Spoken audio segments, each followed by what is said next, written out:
एक आज़ाद हिंदुस्तान में हमारे सामने जो हो रहा, जो कुछ हो रहा है, बहुत एक्ट जो लोग अपने तरफ से सखावत देना चाहते हैं इस तमाम पूरी कौम के लिए और पूरे इसके लिए, तो मेजर ऑफ डेमोक्रेसी को अगर प्रैक्टिकल एंगल से देखें तो मदर ऑफ डेमोक्रेसी को कुचला जा रहा है। इसलिए कि जो हुकूक हासिल है तो गुरुद्वारा कमेटी है या हिंदुओं की जो कमेटी है, अपने जो कमेटी ने कभी अपने कमेटी के लोगों को नहीं रखा जाता, मगर क्या वजह है कि आप जो है ना यहाँ पर हमारे इस कमेटी में जो है ना नॉन मुस्लिम्स को रखा जा रहा है। और ये कानून की तरफ से 44 अमेंडमेंट लाए गए, मगर तमाम 44 अमेंडमेंट को रद्द कर दिया गया। और जो है ना उनके जो 14 even government is an encroacher in this. Crores worth of land is encroached by the government through this registration. What they are doing, they are glorifying that encroachment. In order to gain the political will, they are now taking a Waqf board, council, even tribunal has been undermined and everything is captured by the government. They want to grab all these properties. We should not allow it. I don't want to take much of time because clear violation of the Indian Constitution is there. Article 25 and Article 26 and all kinds of things. They are taking undemocratic attitude in this. In the parliament, we let it come in the parliament. In the parliament, if it comes, I hope that many people will join together to talk and fight against this kind of in the parliament. I assure you, as a member in the parliament and a party leader of IUML, we will fight it tooth and nail, and we will have all kind of support to this kind of agitation and the movement. I believe that the leaders, they are great leaders. They have sacrificed for the community's interest in front of them, keeping them in the forefront. We will agitate this, we will spread this agitation throughout India. I would like to say that also. So we have to stand together, we have to fight together. I hope that you all will support this, and we on behalf once again support IUML support to this. Let us have a joint work. ये केवल Aryans domination का काल नहीं रहा इस देश का कि आप उसी को इतिहास बनाने लगेंगे, वही डोमिनेंस का नेचर लेकर के रौंदते चलेंगे। ये नहीं चलेगा इस देश में। इस देश में हम हैं, दलित हैं, पिछड़े हैं, माइनॉरिटी हैं, आदिवासी। आपको हम सैल्यूट करते हैं इस मंच से, जिन्होंने कहा कि अब जमींदार का बेटा जमींदार नहीं होगा, राजा का बेटा राजा नहीं होगा। अब जब आज़ादी मिली है तो अंग्रेज भी गए और यहाँ से राजशाही भी गई। अब जनता के एक एक वोट से प्रतिनिधि चुना जाएगा और दिल्ली में जिसकी बहुमत होगी उसी की सरकार होगी, वही देश पर राज चलाएगा। मालिक किसको बनाया? और ये संविधान में खूबसूरत लाइन लिखा कि हमारा संविधान लिंग, जाति, भाषा, धर्म के आधार पर अपने नागरिकों के बीच भेदभाव नहीं करता। तो ये हिंदुस्तान को ले चलने की, एक रखने की और आगे बढ़ाने की सलाहियत थी। ये समाजवाद और धर्मनिरपेक्षता को संविधान से निकालने के लिए कोर्ट तक जा चुके हैं। इस देश ने खारिज किया इनके इस मंसूबे को और आगे भी खारिज होंगे, हर लेवल पर खारिज होंगे। तो मैं बस इतना ही कहूँगा कि मैं आपकी लड़ाई के साथ हूँ, आपकी मांग के साथ हूँ और ये देश आपका है, आपका खून पसीना लगा है इस देश को बनाने में। और अभी हम किसान आंदोलन के भी उस NCC नेशनल कोऑर्डिनेशन किनारे करने की कोशिश की गई है। जो देश का अन्नदाता था उसको कहा जा रहा है कि वो ट्रबल मेकर है, वो गड़बड़ी पैदा करने वाला है। इसीलिए हार नहीं मानना है। अगर उनकी जिद है कि हम देश में फासिज्म को थोपेंगे तो हमारी भी जिद है, लड़ाई चलेगी। जितनी भी लंबी चलने वाली लड़ाई है चलेगी और उसमें हम फतह हासिल करेंगे। बहुत बहुत धन्यवाद, शुक्रिया। की तरफ से आपने जिस सॉलिडारिटी का हमको मुजाहरा किया है, उसुद्दीन अवैसी साहब एमपी मेंबर पार्लियामेंट भी आ चुके हैं।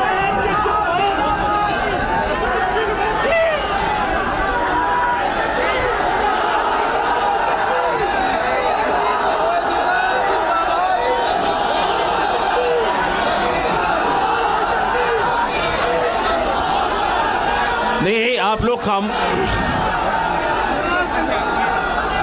ये बैरिस्टर असुद्दीन साहब तशरीफ़ ला चुके हैं,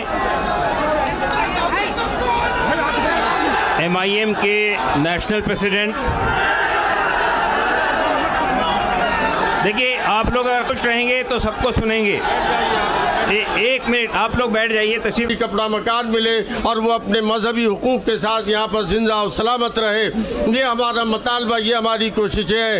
आज का ये मुजाहिरा आपको एक नया पैगाम देगा और लगता ये है कि अगर ये बिल वापस नहीं हुआ तो हमें जमहूरी अंदाज में पुरअमन तरीके पर दस्तूर की रोशनी में रहकर अपनी लड़ाई को लंबे तरीके पर लड़ना पड़ेगा।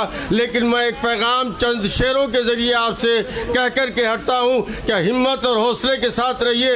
ये बात जो उड़ाई जाती है कि हम कमज़ोर हो गए, हम डर गए, हम खौफज़दा हो गए, ऐसा कुछ भी नहीं है। मैं ऐलान करना चाहता हूँ और कहना चाहता हूँ और आपके दरमियान ये पैगाम हूँ कि इसी खाक से, इसी ज़मीन से उभरते लाना है तो दूसरे धर्म के बारे में लाओ, अपने धर्म के बारे में लाओ।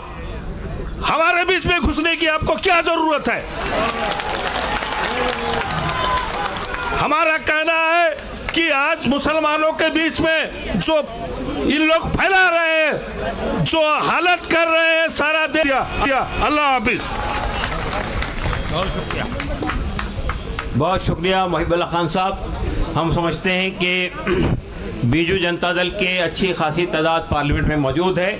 वो जब वक्त बिल अगर मैं अब हम ऑल इंडिया मुस्लिम पसल्ला बोर्ड की एक और अहम शख्सियत, बोर्ड के नायब सदर और जमात इस्लामी हिंद के अमीर जनाब सैयद सादुल्लाह देखिए, मैं हमारे पुलिस प्रशासन से गुजारिश करता हूं कि जो लोग बाहर खड़े हैं उनको रोके नहीं। देखिए, बहुत ही पीसफुल तरीके से ये डिमॉन्स्ट्रेशन हो रहा है। अगर आप ये मैसेज देंगे कि हमने लोगों को रोक दिया तो बहुत गलत मैसेज जाएगा। ये बहुत ही खामोश और बहुत ही पीसफुल डिमॉन्स्ट्रेशन है। जो लोग बाहर रुके हुए हैं उनको अंदर आने दीजिए ताकि ये लोग शामिल हो सकें। बाहर भी रहेंगे तो बदअमनी फैलेगी, अगर अंदर आएंगे तो ज़्यादा बेहतर होगा। जनाब सलमान खुर्शीद साहब जो एक अहम सीनियर एडवोकेट भी हैं, वो भी तशरीफ़ रखते हैं। मैं उनको भी बुलाऊंगा। लेकिन अभी मैं ये चाहता हूं कि हमारे दरमियान अभी एक और अहम शख्सियत मौलाना महमूद बंदी साहब तशरीफ़ लाए हैं, जो जमीयत-उलमा हिंद के सदर हैं। वो भी तशरीफ़ रखते हैं, उनको भी आप सुनेंगे। तो मैं अब आता है, दुनिया भर में ये सवाल उठ रहे हैं कि दुनिया में लोग अपना तवस्सुर कैसे पेश करें, जिसको दुनिया मानती थी और जिसको दुनिया ईमान का हम साथ देंगे, कॉन्स्टिट्यूशन हमारा साथ देगा। इस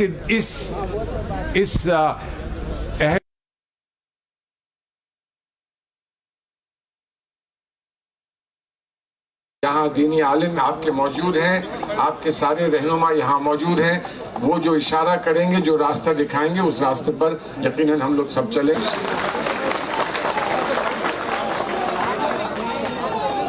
बहुत बहुत शुक्रिया।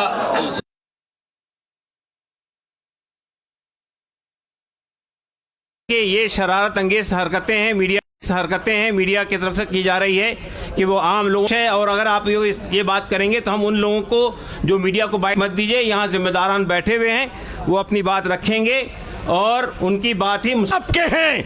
आज हम हैं, कल नहीं रहेंगे। देश है और देश रहेगा इंशाअल्लाह। औकाफ, ये जो वक्फ की ज़मीनें हैं, ये बिलीवर्स की चैरिटी हैं, ये मुसलमानों के बुजुर्गों ने चैरिटी की है और ये देश की ज़मीनें देश में रहेंगी और देश ही के काम आएगी। मैं जेपीसी को सिर्फ इतना कहता हुआ जाना चाहता हूं कि आपने बड़ी नाइंसाफ़ी से काम लिया है। बड़ी नाइंसाफी से काम लिया है। आप जिस तरह स्टेक होल्डरों को छोड़कर नॉन स्टेक होल्डरों से बात कर रहे थे, मुझे तो डर लग रहा था कि भारत के बाद शायद आप श्रीलंका जाने वाले हैं। वहां पूछने वाले हैं लोगों से कि बताओ आप नेपाल जाने वाले हैं क्यों? भारत में बांग्लादेश की हसीना अच्छी लगती है, हिंदुस्तान का हुसैन भाई अच्छा नहीं लगता? नहीं अच्छा लगता? आखिर हम आपके हैं, आप हमारे हैं। आइए हम देश को एक पावरफुल शक्ति बनाएं, भारत को एक गौरवशाली देश बनाएं। हिंदुस्तान जिंदाबाद, हिंदुस्तान जिंदाबाद, all India Muslim personal law board जिंदाबाद, मुसलमान जिंदाबाद, इस्लाम इस्लाम जिंदाबाद। बहुत बहुत शुक्रिया, बहुत बहुत शुक्रिया। अस्सलाम वालेकुम रहमतुल्लाह। जी, बहरहाल हम महसूस कर रहे थे कि आप लोगों को भी एक जज्बाती तकरीर की ज़रूरत थी, तो आपने सुना। अब मैं CPI-ML के दीपांकर भट्टाचार्य जी से गुजारिश करता हूं, जो जनरल सेक्रेटरी हैं, वो तशरीफ़ लाए हैं इसी प्रोग्राम के लिए। और जो उधर ऊपर आप लोग नीचे आ जाइए, ऊपर मत चढ़िए। दीपांकर भट्टाचार्य जी।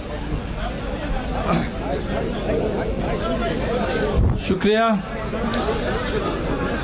आज जिस सवाल को लेकर के आप सब लोग यहाँ इकट्ठे हुए हैं, ये हम सब लोगों का साझा सवाल है। इस संशोधन बिल के खिलाफ हमारी पार्टी ने भी पोजीशन लिया है और पार्लियामेंट के अंदर भी हमारे जो 2 मेंबर पार्लियामेंट है उन्होंने भी पोजीशन लिया है।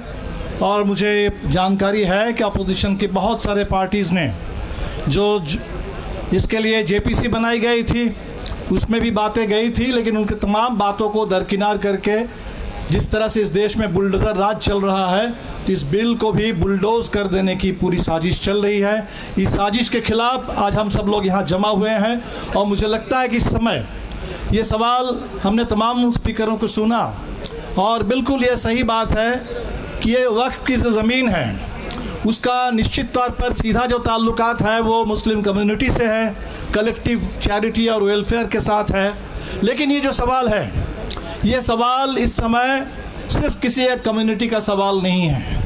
आज हम लोग देख रहे हैं कि जो भारत में जिस फांसीवाद के दौर से हम गुजर रहे हैं, ये एक एक करके मुद्दों को चुनते हैं, एक एक तबकों को टारगेट करते हैं और सबको अलग अलग करके बांट करके अपना पूरा मकसद पूरा करता है। तो इसीलिए आज हमें सबको एक दूसरे के साथ खड़े होने, हर तरह के जुल्म के में देखिए, अगर आप अपनी ज़मीन बचाने के लिए लड़ते हैं तो इस समय पूरे के पूरे इस समुदाय के लोग जो अपनी पहचान और अपनी ज़मीन बचाने के लिए इकट्ठे हुए हैं उनका साथ दीजिए। इसको ज़मीन बचाने की साझा लड़ाई इस देश के अंदर बना डालिए। हम कहेंगे कि हमारे कॉन्स्टिट्यूशन के ऊपर ये हमला है, ये हमारे पूरे एक स्वायत्त संस्था है, किसी भी देश के तमाम स्वायत्त संस्थाओं पर हमले हो रहे हैं, उनकी सारी स्वायत्तता छीनी जा रही है और हर जगह स्टेट की दखलंदाजी है, स्टेट का दबदबा है इस समय। अभी हमने उत्तराखंड में देखा है जहां पहला प्रयोग हुआ है यूनिफॉर्म सिविल कोड का, और वो यूनिफॉर्म सिविल कोड का जो प्रयोग वहाँ हो रहा है उससे बात बिल्कुल साफ है कि बात ये करेंगे, इनको लग रहा है कि इससे हम मुसलमानों को परेशान कर देंगे, उनके हक को छीनेंगे। लेकिन परेशान कौन हो रहे हैं? इस हिंदुस्तान के हर वो सिटीजन परेशान हो रहा है जो कॉन्स्टिट्यूशन के हिसाब से अपनी ज़िंदगी जीना चाहते हैं। कॉन्स्टिट्यूशन में हमें जितनी आज़ादी मिली है, वो रिलीजियस फ्रीडम भी है, वो अपने बारे में, जीवन के बारे में फैसला करने का भी है, वो प्यार की भी आज़ादी है। और आज हम देख रहे हैं कि वहाँ रजिस्ट्रेशन के नाम पर पूरे टोटल जो एक इंडिविजुअल की लिबर्टी है, लोगों की प्राइवेट ज़िंदगी है, उसमें अभी पूरे सरकार की ओर से दखल देने की साजिश चल रही है। अभी इनकम टैक्स के मामले में आप देख लीजिए, इनकम टैक्स रिटर्न के मामले में वो कह रहे हैं कि आपके सारे नागरिकों के ईमेल से लेकर के आपके तमाम जो निजी चीज़ें हैं उस पर दखल देने की सरकार की कोशिश है। तो एक जगह हम सरकार को अगर मौका दे देंगे दखल देने के लिए, दखलंदाजी करने के लिए, तो हर जगह घुसते चले जाएंगे और हर जगह घुस करके हमारी पूरी स्वायत्तता, इंडिविजुअल लिबर्टी, एक कम्युनिटी के अपने कलेक्टिव पहचान, उसकी आइडेंटिटी लिबर्टी, उसको ख़त्म करने पर ये आगे बढ़ जाएंगे। और इसीलिए हम तमाम लोगों से जो अपने अपने आइडेंटिटी बचाने के लिए, अपने अपने ऑटोनॉमी बचाने के लिए, अपने अपने कॉन्स्टिट्यूशनल स्टेटस और राइट्स को बचाने के लिए लोग लड़ रहे हैं। हम सबों से कहेंगे कि प्लीज़ इस सवाल को मुस्लिम सवाल मत समझिए। जो सिटीजनशिप अमेंडमेंट एक्ट आया उसको पहले शुरू में लोगों ने यही सोचा था कि शायद ये कम्युनिटी का कोई सवाल है, एक कम्युनिटी को नीचा दिखाने के लिए, एक कम्युनिटी को अलग करने के लिए किया गया। लेकिन आज ये बात इस मुल्क को समझ में आ रही है कि ये पूरे कॉम्बैक से जो आंदोलन शुरू हुआ था कॉन्स्टिट्यूशन को लेकर के, अपने प्रियम्बल को इस समय पूरे आज़ादी के घोषणा पत्र बना करके तिरंगे झंडे के साथ, इस बार हमने देखा कि आज पूरे देश में आरक्षण बचाने के लिए भी बिल्कुल उसी तरह से लोग लड़ रहे हैं कॉन्स्टिट्यूशन की हिफाजत करने के लिए। और इसीलिए बड़ी एकता की ज़रूरत है। हम निश्चित तौर पर आप लोगों के साथ हैं और आपने जो कहा है कि एक शुरुआत है, आगे और लड़ाई है, ये अंगराई है। इस पूरे लड़ाई के हर कदम पर आपके साथ रहेंगे क्योंकि कॉन्स्टिट्यूशन का सवाल है, ये देश में इंसाफ का सवाल है, इस देश की साझी विरासत, इस देश की साझी विरासत गंगा जमुनी तहजीब, उसका सवाल है, ये हिंदुस्तान की एकता का सवाल है, ये इस देश मुल्क के आगे बढ़ने के रास्ते का सवाल है। और इसीलिए आप लोगों ने आज हमें बुलाया है आपके लिए। जिसे संविधान को ही हमारा धर्म मानना पड़ेगा। संविधान ने हमको अधिकार दिए हैं, उस अधिकारों की अवहेलना न हो, इसके लिए हमको एकजुट होना पड़ेगा। मैं भारत के आदिवासी क्षेत्र राजस्थान से आया हूँ। मैं तो ये नारा देने आया हूँ कि अब देश को, हमें सभी आवामों को, सभी लोगों को एक ही नारा देना चाहिए, संविधान ही हमारा धर्म है और इस धर्म के लिए हम कुछ भी कर गुजरेंगे। इसको रोकने वालों को, तोड़ने वालों का हम मंसूबा पूरा नहीं होने देंगे, ये कहने के लिए मैं आया हूँ। मैं यहाँ ये इसलिए कहने आया हूँ कि जैसा तिरंगे के बीच में एक निशान बना हुआ है, मेरे आदिवासी क्षेत्र के अंदर एक निशान है हमारा झंडा, जिसमें हमारे आदिवासियों के झंडे में सूरज का निशान है, चांद का निशान है और तारे का निशान है। इसका मतलब यह हुआ कि सूरज मानने वाले हो, चाहे तारे को मानने वाले हो, चाहे चांद के मानने वाले हो, को आदिवासियों का मूल धर्म है इन सब का सहयोग करना, रक्षा करना, सहायता करना। ये हमारा मूल धर्म है कि संविधान हमारा आगे बढ़ेगा। इन्हीं बातों के साथ में जिस तरह से ये बात आज कर रहे हैं, ये पूरे देश में हम व्यक्ति इस वक्त संशोधन बिल के विरुद्ध में आवाज उठाएंगे और हम सब इसका समर्थन करते हैं कि ये बिल वापस लिया जाना चाहिए। इन्हीं शब्दों के साथ में एक बात कह के अपनी बात खत्म करता हूँ कि डूबते हुए सूरज ने कहा मेरे डूबने के बाद इस संसार को उजाला कौन देगा। तब कहीं आप जैसे दीपक ने कहा मैं कोशिश करूंगा अमन सैन शांति और देश के उद्धार के लिए। इसी संकल्प के साथ में हम जाएंगे। बहुत बहुत जय जोहार। मैं भारतीय ट्राइबल पार्टी का राष्ट्रीय अध्यक्ष हूँ। हमारे छोटू भाई वसावा और महेश भाई द्वारा बनाई हुई पार्टी है जो हमारे इन सब लोगों के लिए काम करने का संकल्प के साथ आगे है और भारतीय बहुजन अलायंस बना है, जिसका भी एक हमारा मिशन है। हम सब मिलके संविधान और लोकतंत्र को बचाएंगे, क्योंकि लोक पर तंत्र बैठ गया है और लोक पर तंत्र बैठ गया है और तंत्र पर राजनीतिक सत्ताधारी पार्टियां बैठ गई हैं और उसके भी ऊपर बैठ गए हैं, घटाने में भी कमा रहे हैं और समाधान में भी कमा रहे हैं और देश को आपस में लड़ा रहे हैं। हम सब सावधानी से अपने आप को मुझे बोलने के लिए मौका दिया। बहुत बहुत आभार। जोहार, सलाम, जोहार भीम।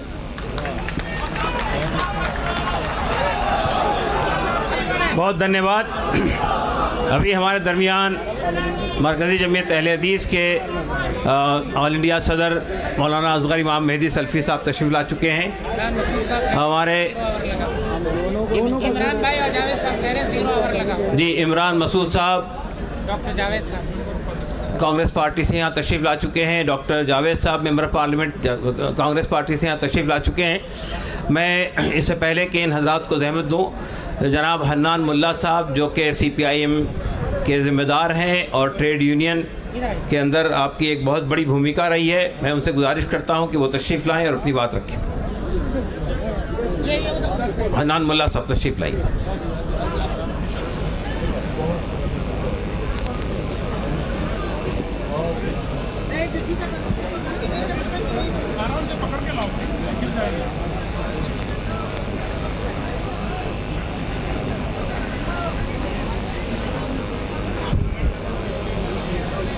बाहर कुछ बसेस रोक रहे हैं लोग, मेरी गुजारिश है कि जो लोग आ रहे हैं उनको आने दीजिए। अब थोड़ी देर और चलेगा ये प्रोग्राम, तो जो लोग बाहर खड़े हुए हैं उनको बाहर मत रोकिए, अंदर आने दीजिए।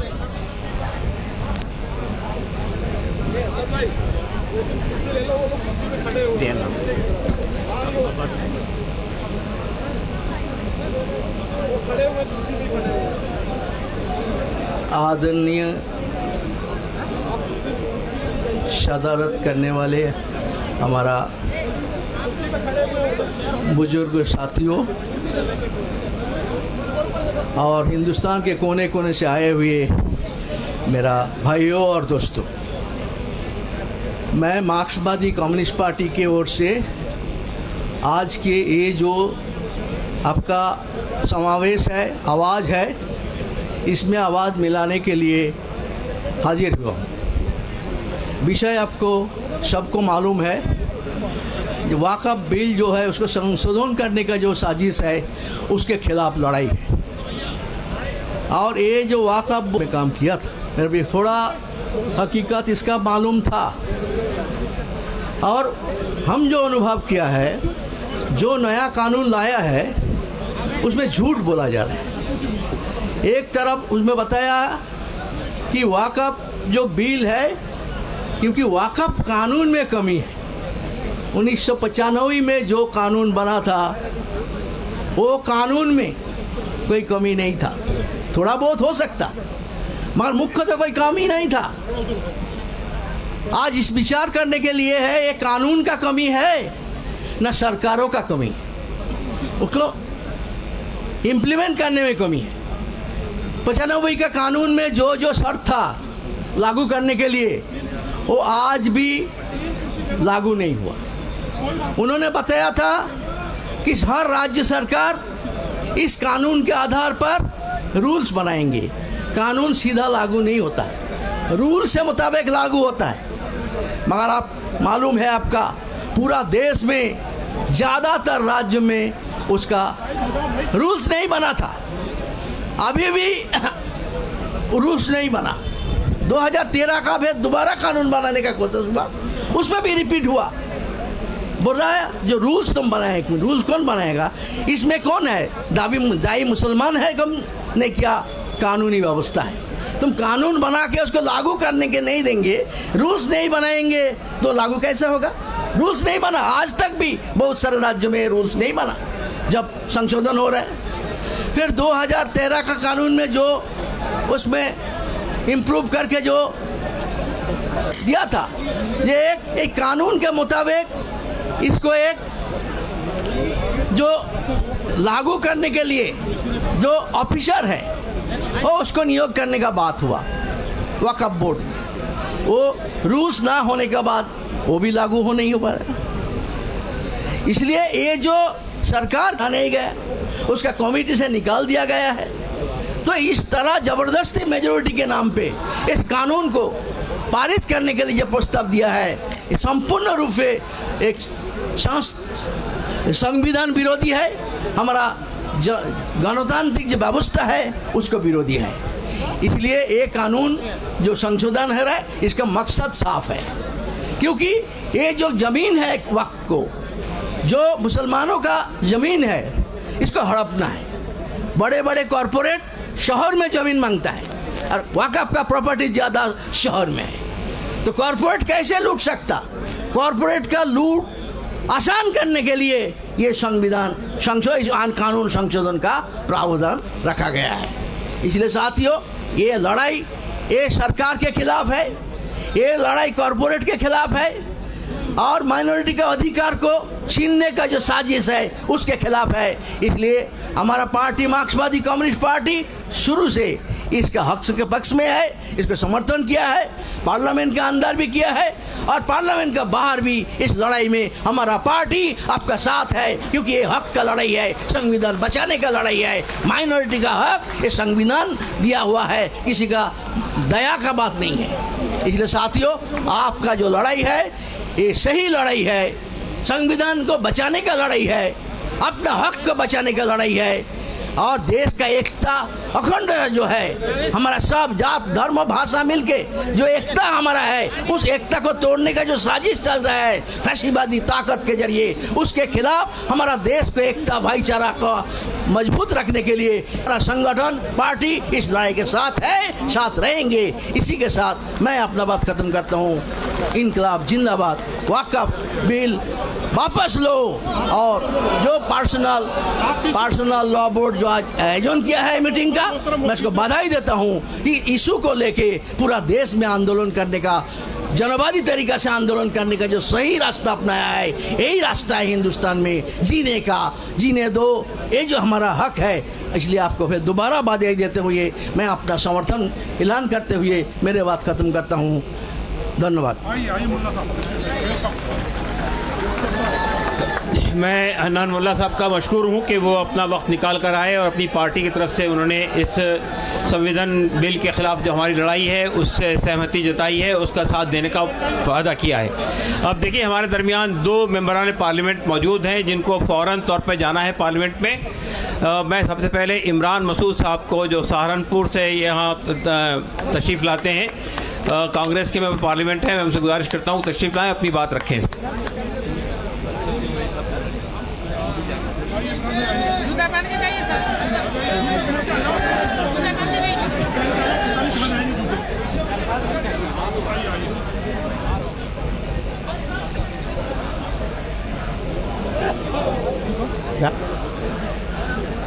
तमाम पॉलिटिकल पार्टीज़ के हमारे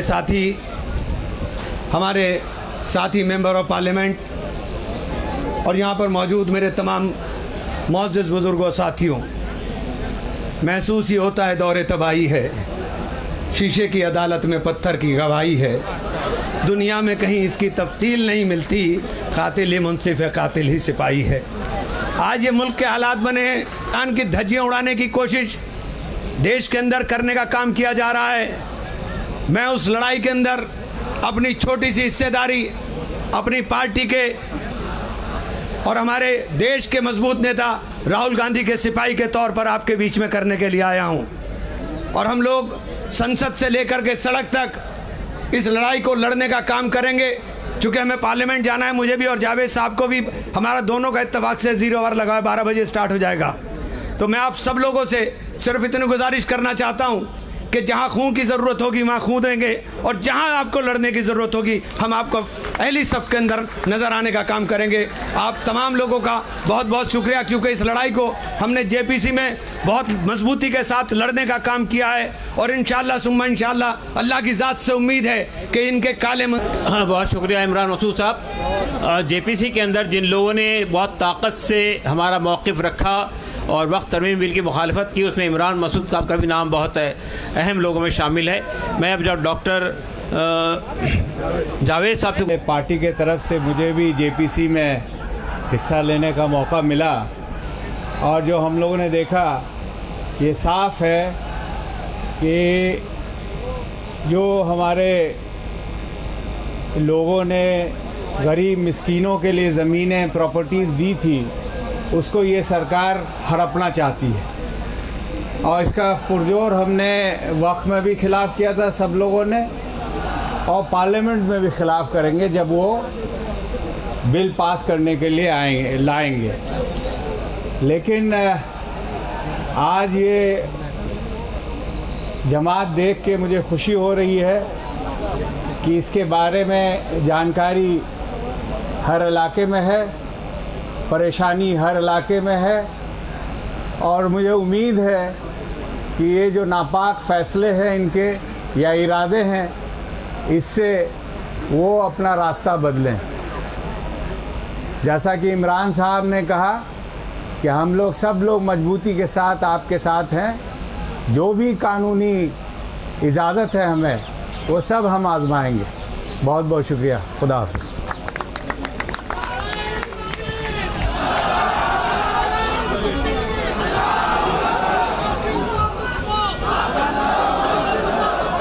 वक्त तरमीमी बिल वापस लो, वापस लो। अब देखिए, हमारे बीच में पंजाब से चलकर यहाँ इस प्रोग्राम में शिरकत के लिए आए हैं सिख पर्सनल लॉ बोर्ड के राष्ट्रीय कन्वीनर प्रोफेसर जगमोहन सिंह जी। मैं उनसे गुजारिश करता हूँ कि ये हमारी यूसीसी की लड़ाई में भी बहुत तरीके से साथ हैं। हमारे जो प्रोग्राम हो रहे हैं मुख्तलिफ़ इलाक़ों में, उसमें भी आप शरीक होते हैं। मैं प्रोफेसर जगमोहन सिंह से गुजारिश करता हूं कि वो अपनी बात रखें। वो भी अच्छी तरह जानते हैं कि पहला नंबर हो सकता है हमारा हो, लेकिन दूसरा नंबर बहरहाल हमारे सिख समुदाय के लोगों का है। वो इस बात को अच्छी तरह जानते हैं कि ये वक्त पर जो आफत आई है, इसके बाद अगला नंबर गुरुद्वारा प्रबंधक कमेटी पर भी लग सकता है।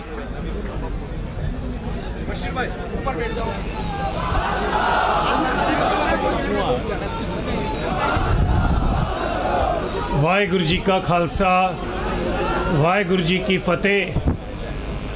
बिस्मिल्लाहिर्रहमानिर्रहीम। मंच पर मुस्लिम जगत के धार्मिक और सियासी आगू साहिबान और पूरे हिंदुस्तान से आए हुए मुस्लिम भाइयों, मैं आज यहाँ पर आपको ये जताने आया हूँ कि इस लड़ाई में आप अकेले नहीं हैं, हम आपका पूरा पूरा साथ देंगे।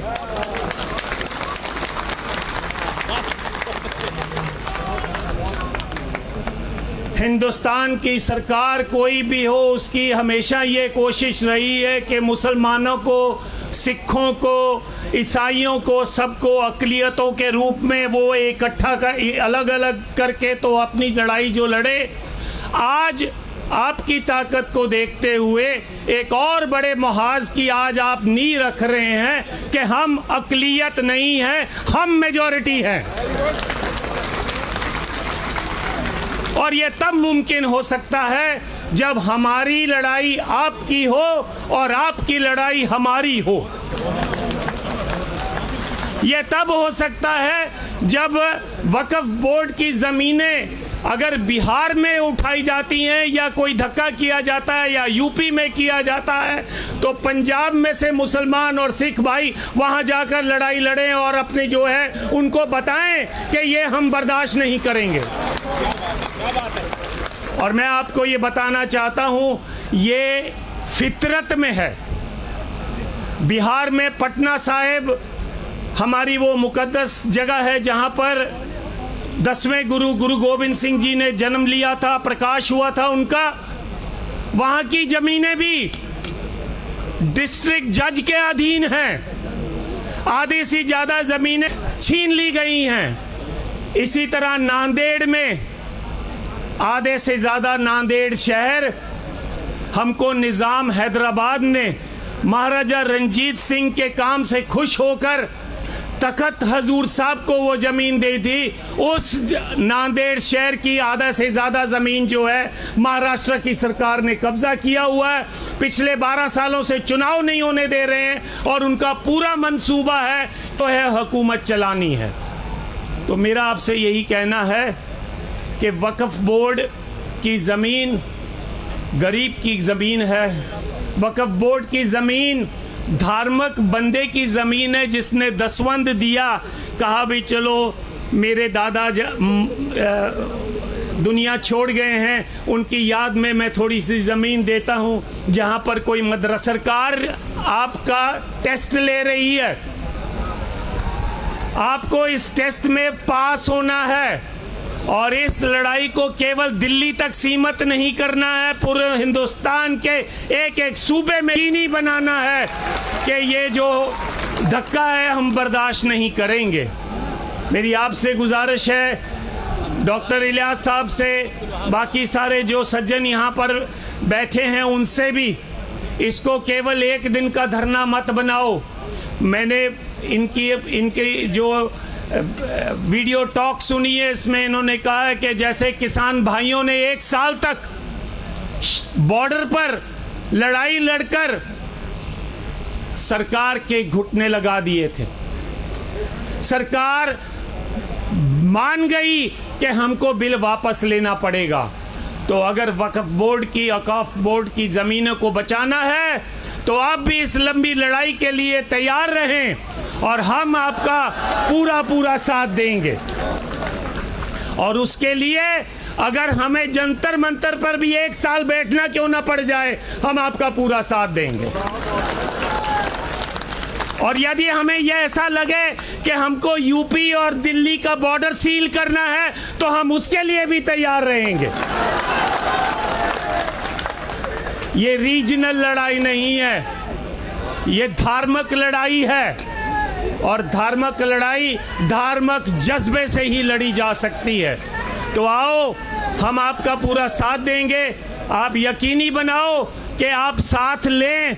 अगला मोर्चा अगर ज़रूरत पड़े तो मलेरकोटले में लगाओ, लुधियाना में लगाओ और सारे हिंदुस्तान से जो मुसलमान भाई है वहाँ पर आए और हम सिख भाई जो हैं वो भी रल मिल। वक्फ बिल वापस लो। मुस्लिम, सिख, दलित, ट्राइबल एकता जिंदाबाद।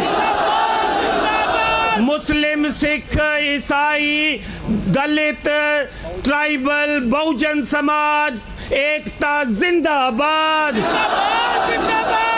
इस आस के साथ कि हम इस लड़ाई को जरूर जीतेंगे, एक बार फिर अंत में आप ही का नारा, नाराए तदबीर।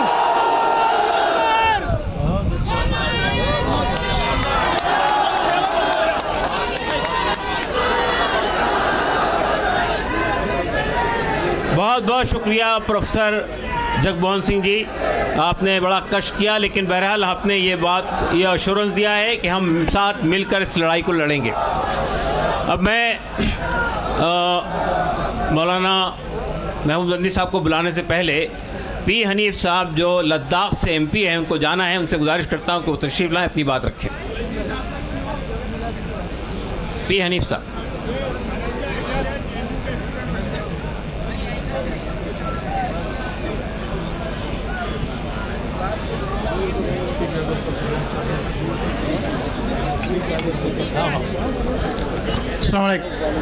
अल्हम्दुलिल्लाह वस्सलातु वस्सलामु अला रसूलिल्लाह।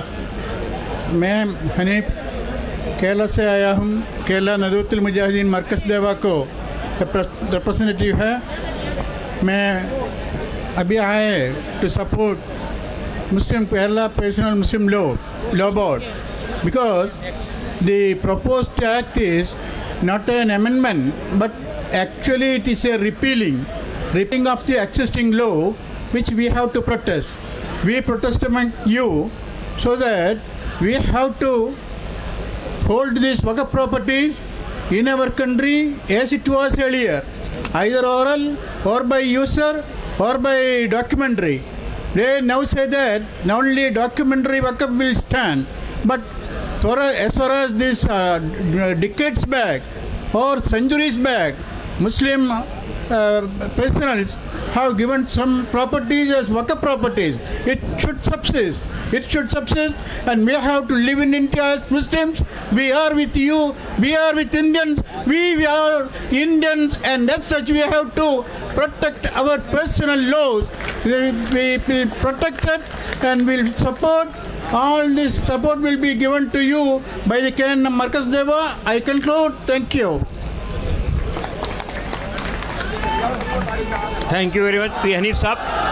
मैं अब मौलाना महमूद बंदी साहब से गुजारिश करता हूं कि वो ख़ास तौर से इस प्रोग्राम के लिए दारुल उलूम देवबंद से आए हैं। आप आम तौर पे रमज़ान में दारुल उलूम देवबंद में क़याम करते हैं, वहीं तरावी पढ़ाते हैं, लेकिन आपने जहमत की। मैं आपसे गुजारिश करता हूं कि अपनी बात रखें।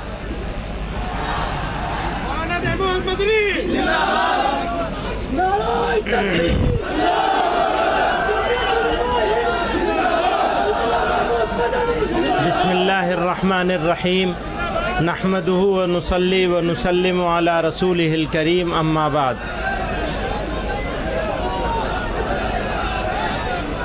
अभी बहुत सारे लोगों ने इस एक्ट के बारे में और इस एक्ट के संविधान विरोधी दस्तूर मुखालिफ होने के बारे में तफसील से बात करी। तासुर ये दिया जा रहा है कि ये मुसलमानों का मामला है, हालांकि सच्चाई ये है कि ये मुसलमानों का मामला नहीं है। सिर्फ मुसलमानों का तो है ही है, लेकिन सिर्फ मुसलमानों का नहीं है, बल्कि ये मुल्क के दस्तूर का मामला है। इस मुल्क के दस्तूर साज़ों ने, मॉडर्न इंडिया के जो आर्किटेक्ट थे, उन्होंने किसी चीज़ की शुरुआत इतनी खूबसूरत हो तो उसकी जवानी और उसका शबाब कितना खूबसूरत होगा। मुझे हमारे सिख समाज के ज़िम्मेदार, मैं उनको मुबारकबाद देना चाहता हूँ। और यकीनन ये लड़ाई सब लोगों की है, और अगर इस लड़ाई को अकेले अकेले लड़ा जाएगा तो हो सकता है थोड़ी दिन के लिए वो जीत जाएं। लेकिन एक बात का यकीन है, मैं अपने मुसलमानों से और फ़िक्रमंद सिटीज़न से, भारत के जो लोग चिंता में हैं कि ये भारत जा कहाँ रहा है, बनाया क्या जा रहा है, ये जो मेजोरिटोरियन स्टेट बनाने की कोशिश हो रही है, इसका बेहतरीन जवाब है जो इन्होंने कहा है कि यह अक़लियतों की अक्सरियत का मुल्क है और हमें सिर्फ हमें नहीं जमा होना है, बल्कि हमें अपने साथ है। एक बात यह है। दूसरी बात यह है, हर लड़ाई के लिए कुर्बानी की ज़रूरत होती है। आप लड़ाई लड़ेंगे और आराम से बैठे रहेंगे, काम नहीं होगा। और जो बात उन्होंने कही कि बस इनफ, बहुत हो गया, तो कुर्बानी देने के लिए हमें तैयार होना चाहिए। मैं मेहमानों का वक्त नहीं लूँगा, मैं तो अंदर का आदमी हूँ, मेहमान नहीं हूँ। बहुत सारे मेहमान यहाँ मौजूद हैं, तो मैं एक शेर पे अपनी बात ख़त्म करना चाहता हूँ। ये आगे तकलीफ़ रसन, कलीम आजिज़ मरहूम ने कहा था, थोड़ी तकलीफ़ रसन फिर थोड़ी सी तकलीफ़ दार। रसन कहते हैं जेल को। तो अब सिर्फ सड़क से काम नहीं चलेगा, थोड़ी तकलीफ़ रसन फिर थोड़ी सी तकलीफ़ दार, उसके बाद है दोस्तों आराम ही आराम है। बहुत बहुत शुक्रिया मौलाना महबूब अली साहब। अब मैं एक अहम मेंबर पार्लियामेंट जो आसाम से ख़ास इस प्रोग्राम के लिए आए हैं और पार्लियामेंट के अंदर मेंबर है कांग्रेस के, गगोई साहब से गुजारिश करता हूं कि वो तशरीफ़ लाएँ, अपनी बात रखें। जी हाँ जी, डिप्टी लीडर है कांग्रेस के पार्लियामेंट में, जनाब गगोई साहब से गुजारिश है कि वो तशरीफ़ लाएँ और अपनी बात रखें।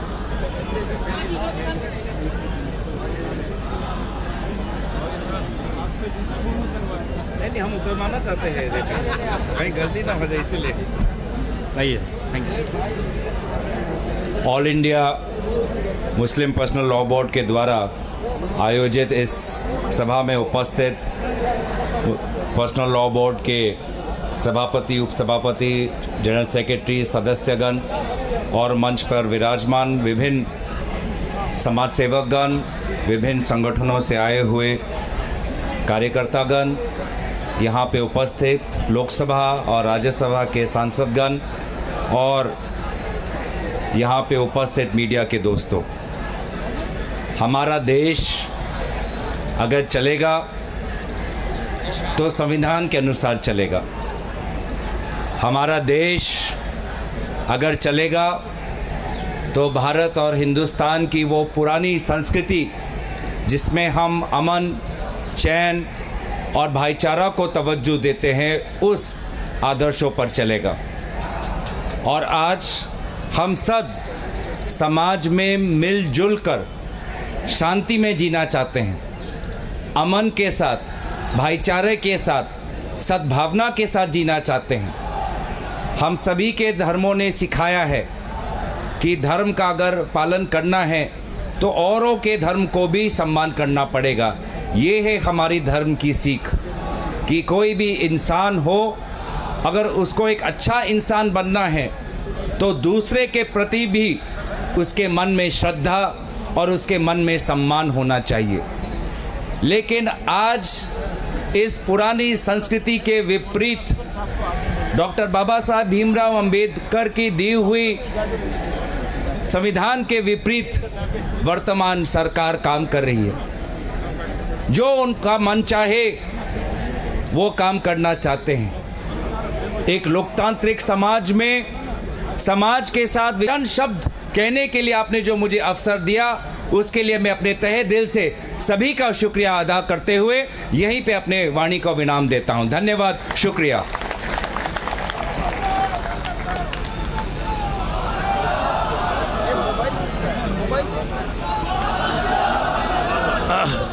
धन्यवाद गगोई जी, बहुत बहुत शुक्रिया आपका।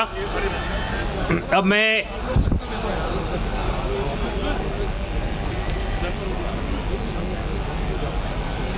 हमारे बीच में आज जवाहरलाल नेहरू यूनिवर्सिटी, आप जानते हैं, मेरी बात सुनिए, आप जानते हैं कि जवाहरलाल नेहरू यूनिवर्सिटी, वहाँ पर बड़ी अहम लड़ाइयाँ लड़ी जाती हैं आवाम की, और आम तौर पे जंतर मंतर उनका एक ख़ास मैदान होता है। आज हमारे पास जवाहरलाल यूनिवर्सिटी के यूनियन के अध्यक्ष जनाब साईं बाबा साहब है यहाँ पे। मैं उनसे गुजारिश करता हूँ कि वो जी धनंजय जी से गुजारिश करता हूँ कि वो तशरीफ़ लाएँ और अपनी बात रखें। जवाहरलाल यूनिवर्सिटी के स्टूडेंट्स यूनियन के अध्यक्ष।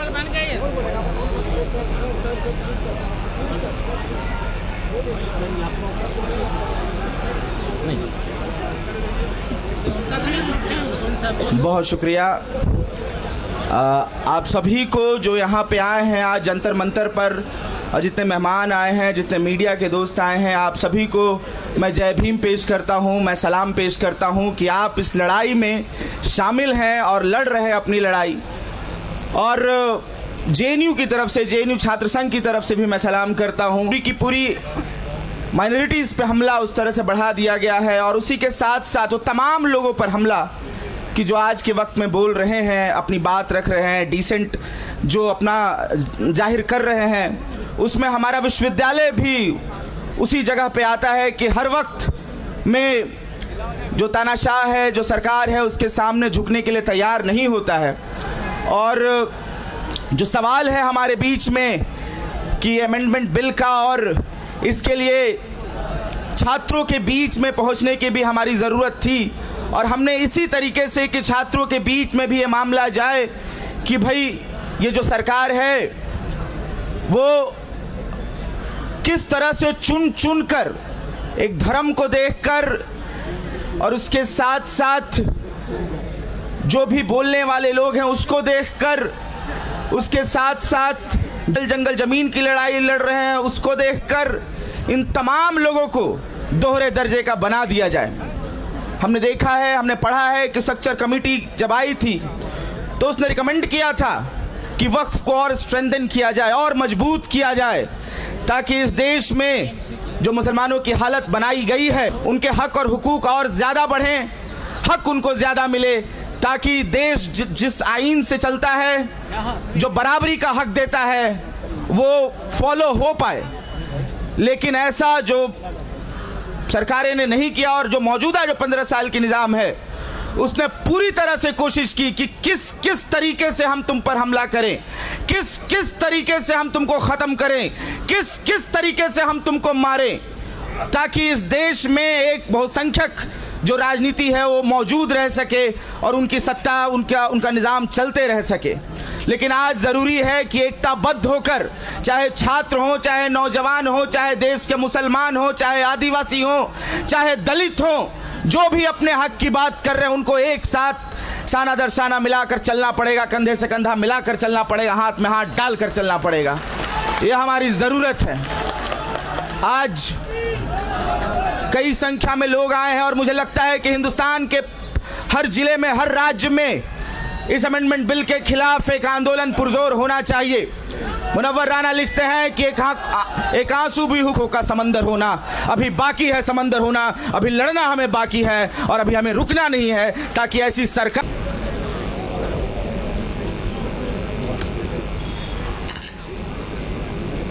আসসালামু আলাইকুম বিসমিল্লাহির রহমানির রহিম।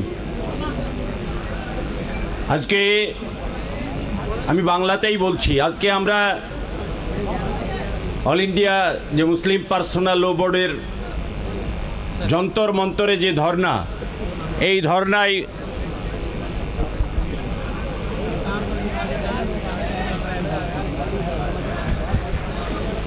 ধর্নায় আমরা সকলে সমবেত হয়েছি। পশ্চিমবঙ্গের মাননীয় মুখ্যমন্ত্রী মমতা বন্দ্যোপাধ্যায়ের পক্ষ থেকে, অল ইন্ডিয়া তৃণমূল কংগ্রেসের পক্ষ থেকে এমপি হিসেবে আপনাদের দরবারে হাজির হয়েছি। আমরা পশ্চিমবঙ্গের মানুষ বাংলার অল ইন্ডিয়া তৃণমূল কংগ্রেসের পক্ষ থেকে এই বিল প্রত্যাহারের দাবিতে গোটা বাংলায় আন্দোলন চলছে এবং বাংলার মাননীয় মুখ্যমন্ত্রী এই বিল প্রত্যাহার এবং পশ্চিমবঙ্গের পক্ষ থেকে আমরা সর্বত্র আপনাদের পাশে আল্লাহ। ইতিমধ্যে জয়েন্ট পার্লামেন্টারি কমিটিতে আমাদের দলের নেতা কল্যাণ বন্দ্যোপাধ্যায় এই বিল প্রত্যাহারের জন্য তার রক্ত ঝরিয়েছে, মিডিয়ার মাধ্যমে আপনারা দেখেছেন। আমরাও আগামী দিনে এই বিল প্রত্যাহারের জন্য যত দূর যেতে হয় বাংলার তৃণমূল কংগ্রেসের পক্ষ থেকে এই আন্দোলনের পাশে থেকে সর্বতোভাবে আপনাদের সাহায্য এবং সমর্থন করে যাব ইনশাল্লাহ। এই বিল ওয়াপাস করতেই হবে, এই দাবি আমাদের চলছে। মাহে রমজানের এই মজলিসে দাঁড়িয়ে আমরা শপথ নেব, যেভাবে কিষাণ আন্দোলনের কাছে মাথা নত করতে বাধ্য হয়েছিল ভারতবর্ষের বিজেপি পার্টি, ঠিক সেইভাবে এই ওয়াকফ বিল প্রত্যাহারের জন্য এই ভারতবর্ষের বিজেপি পার্টিকে এবং মাননীয় প্রধানমন্ত্রী নরেন্দ্র মোদীজিকে বাধ্য করাবো। এটা আমাদের অঙ্গীকার, এটা আমাদের ওয়াদা। আসসালামু আলাইকুম। बहुत बहुत शुक्रिया अबू ताहिर जी। मैं अब बोर्ड के सेक्रेटरी मौलाना उमरैन महफूज रहमानी साहब गुजारिश करता हूं कि वो इख्तिसार से अपनी बात रखें। मौलाना उमरैन महफूज रहमानी।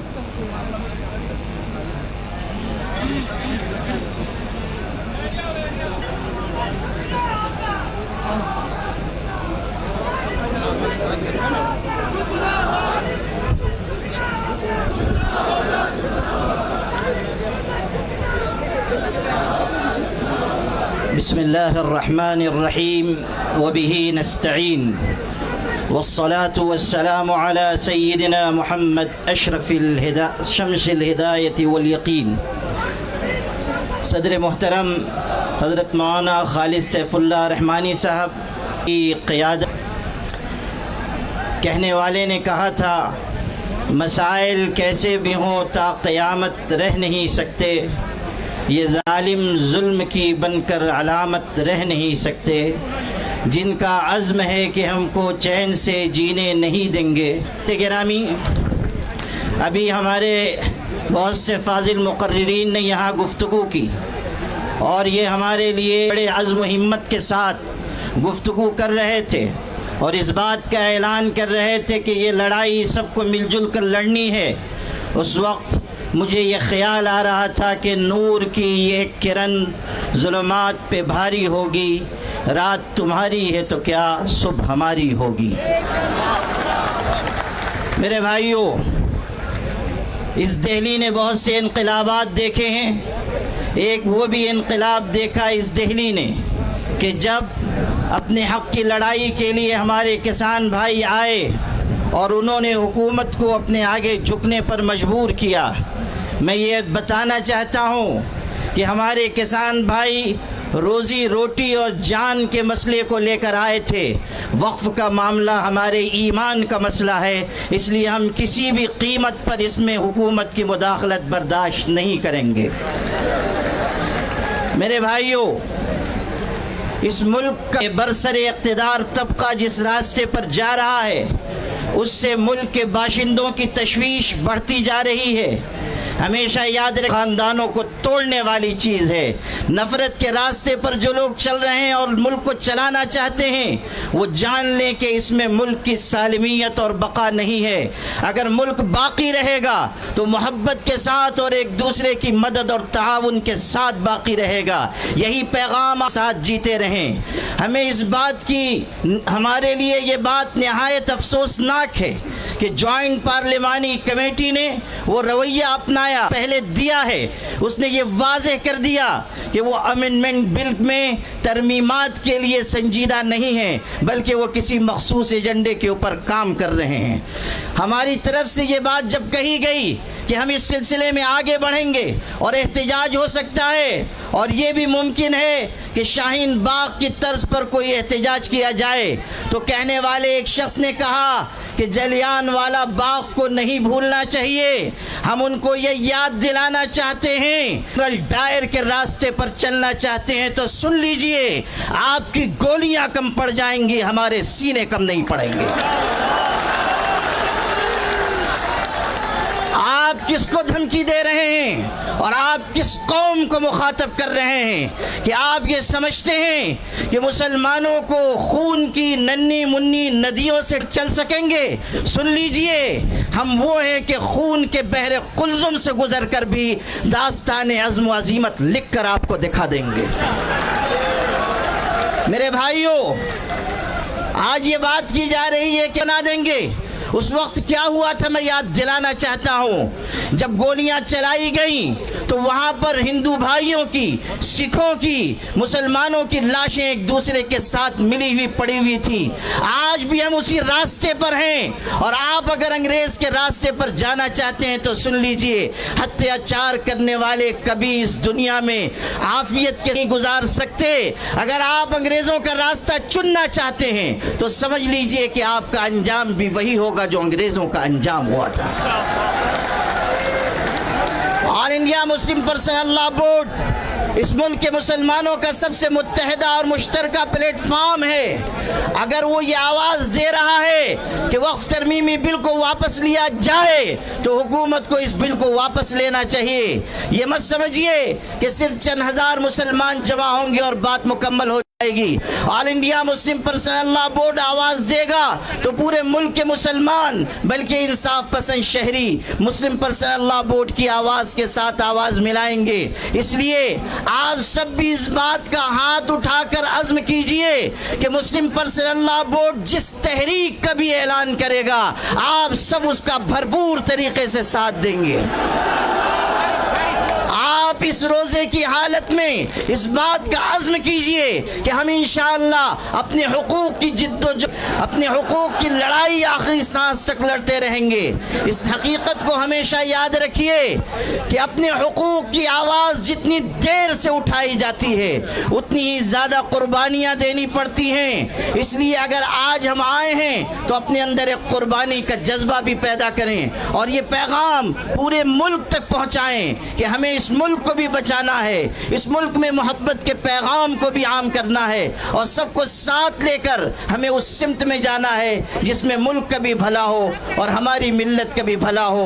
आपकी ये क़ियादत जो यहाँ मौजूद है, अगर आप इसे बूढ़ी और बुज़दिल क़ियादत समझते हैं तो सुन लीजिए, आज ये यहाँ बैठे हुए हैं, लेकिन कल अगर अल्लाह ने ऐसा मौका दिया कि हमें इस लड़ाई को आगे बढ़ाना पड़ा तो आप देखेंगे कि ये क़ियादत कलम और कागज़ छोड़कर हथकड़ियों का भी इस्तेमाल करेगी और अपने सीने खोल देगी और आपकी लड़ाई आखिरी सीढ़ी तक लड़ी जाएगी। इसीलिए मैं ये कहा करता हूँ अपनी क़ियादत के बारे में कि ये अलग बात है कि चुपचाप खड़े रहते हैं, फिर भी जो लोग बड़े हैं बड़े रहते हैं। ऐसे दरवेशों से मिलता है हमारा शजरा जिनकी ठोकर में कई ताज पड़े रहते हैं। व आखिरु दावाना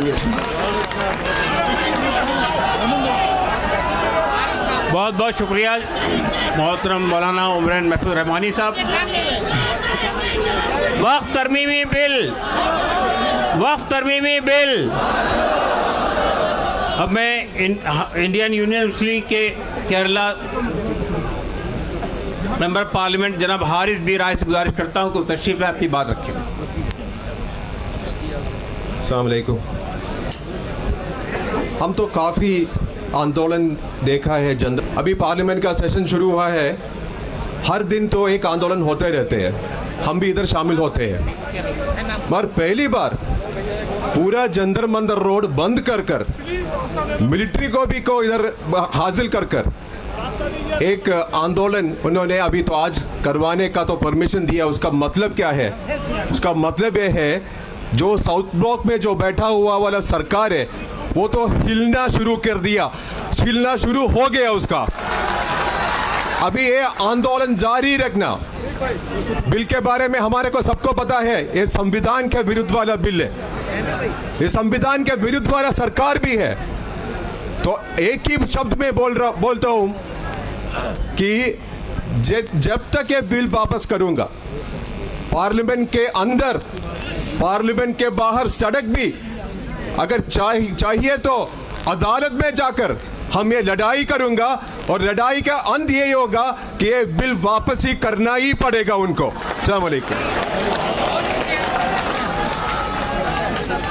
बहुत शुक्रिया हारिस साहब। मैं ये समझता हूँ कि अब सब लोगों के लिए इतना ही वक्त होगा। अब मैं जनाब अब्दुल वहाब साहब MP इंडियन यूनियन मुस्लिम लीग से गुजारिश करता हूँ कि तशरीफ़ लाएँ।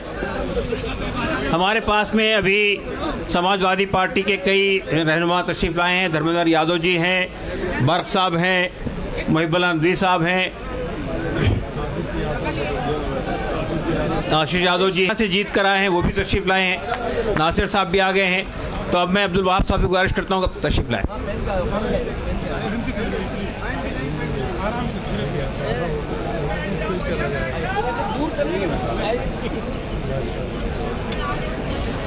Bismillahirrahmanirrahim.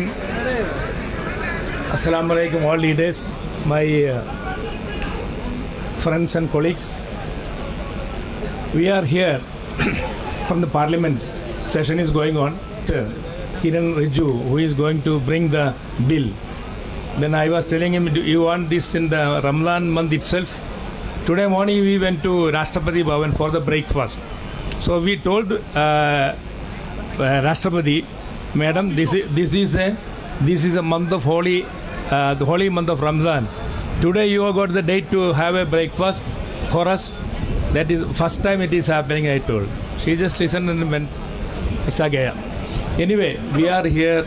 All Kerala is here. Whichever party other than BJP is with you. Indian Union Muslim League, we came. Bashir Saab came this morning.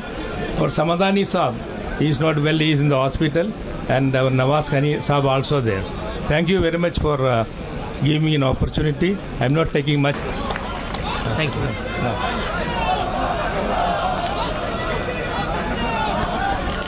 अब मैं समाजवादी पार्टी के रहनुमा जनाब धर्मेंद्र यादव जी से गुजारिश करता हूं कि अब तशरीफ़ लाएं, अपनी बात रखें। अगला नंबर देखिए, अवैध साहब से मैंने मालूम कर लिया, वो भी बैठेंगे आपके दरमियान।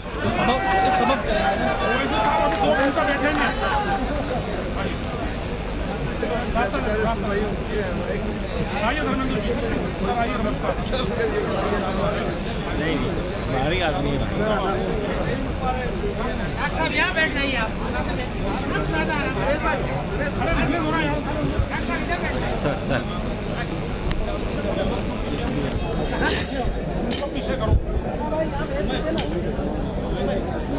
मुस्लिम पर्सनल लॉ बोर्ड द्वारा आयोजित इस धरना प्रदर्शन के सम्मानित हमारे सदर साहब आड़ी मौलाना खालिद साहब और सभी संगठनों के, मैं समझता हूँ सभी हमारे सम्मानित पूरे देश में जितने बड़े बड़े पर्सनालिटीज़ हैं जिनसे मिलने के लिए लोग व्याकुल रहते हैं, आज वो सब मंच पर हैं। सभी हमारे सम्मानित साहिबान आरडी अवधेश प्रसाद जी सहित, चूँकि वो सीनियर बहुत हैं हम सबसे, सभी सम्मानित हमारे सांसदगण और इस कार्यक्रम में आए हुए देश के कोने कोने से पधारे हमारे सम्मानित साथियों, पत्रकार मित्रों, आज के इस मोबाइटी की ओर से आप सभी को यकीन और विश्वास दिलाने आया हूँ कि समाजवादी पार्टी आखिरी बिल के इंट्रोडक्शन से लेके जेपीसी से लेके जहाँ तक ये बिल चला और जहाँ तक ये बिल जाएगा, पार्टी आपके हर फैसले के साथ मजबूती से खड़ी है साथियों। और आपको यकीन दिलाते हैं समाजवादी पार्टी को चाहे जितनी कुर्बानी भी झेलना पड़ेगा, लेकिन इस बिल को हम लोग अपना बस रहते कभी पास नहीं होने देंगे। ये हम आपको यकीन और भरोसा दिलाते हैं।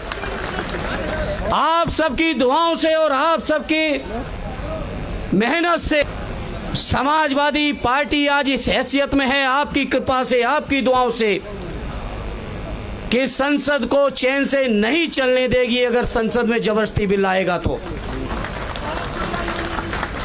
ये सरकार की नीयत से आप सब वाकिफ हो।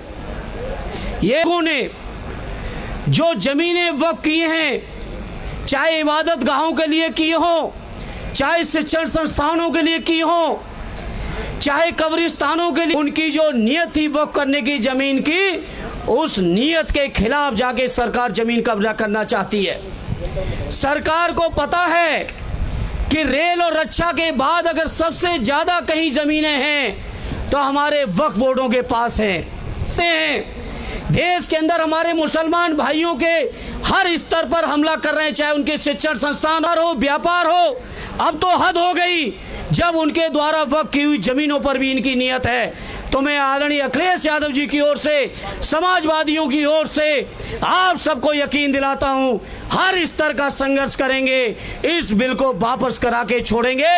ये मैं आप सभी को यकीन और विश्वास दिलाना चाहता हूं। सलूट करता हूं देश की आवाम को। हमारे उत्तर प्रदेश की जो सरकार थी, देश की जो सरकार थी, इसकी नीयत नहीं थी कि होली और जुमे के दिन कहीं अमन चैन रह पाए। लेकिन मैं सलाम करता हूं देश की आवाम को कि लोगों ने जो भाईचारा, जो मोहब्बत, जो आपस में एकता प्यार दिखाया है, उससे सरकार की नीयत को पूरी तरह से धता बताते हुए ये साबित कर दिया। जिस तरह से हमारे बुजुर्गों ने को आज़ाद कराने में, देश के लिए गर्दन कटाने में कहीं कमी नहीं रखी, उसी तरह से हमारी आज की पीढ़ी देश में अमन और चैन रखने में अपने हर स्तर की कुर्बानी देके भी प्यार और मोहब्बत को बढ़ाने का काम कर रही है। इसलिए आज इसकी बहुत सारे लोग आए हैं, हम ज़्यादा समय नहीं लेंगे।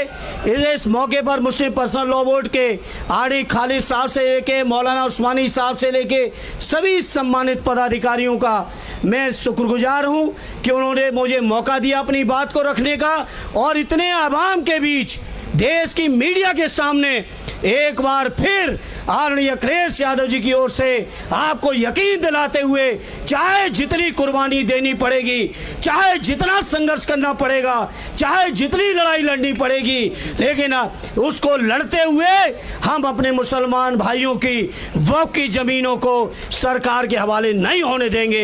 ये आपको यकीन, विश्वास और भरोसा दिलाते हुए एक बार फिर सबका शुक्रिया अदा करते हुए अपनी बात को विराम देता हूँ। जय हिंद, जय भारत, जय समाजवाद। बहुत बहुत शुक्रिया धर्मेंद्र यादव जी, आपने आपके आश्वासन के लिए, और हमें यकीन है कि आप पार्लियामेंट में इस बिल को पेश होने नहीं देंगे, अगर हुआ तो उसे नाकाम बनाएंगे। अब मैं मोहतरम जनाब असदुद्दीन अवैसी साहब से गुजारिश करता हूँ कि वो तशरीफ़ लाएं, अपनी बात रखें। आपने जेपीसी में अपनी बात ताकत से रखी, पार्लियामेंट में भी रखी। अब असदुद्दीन अवैसी साहब।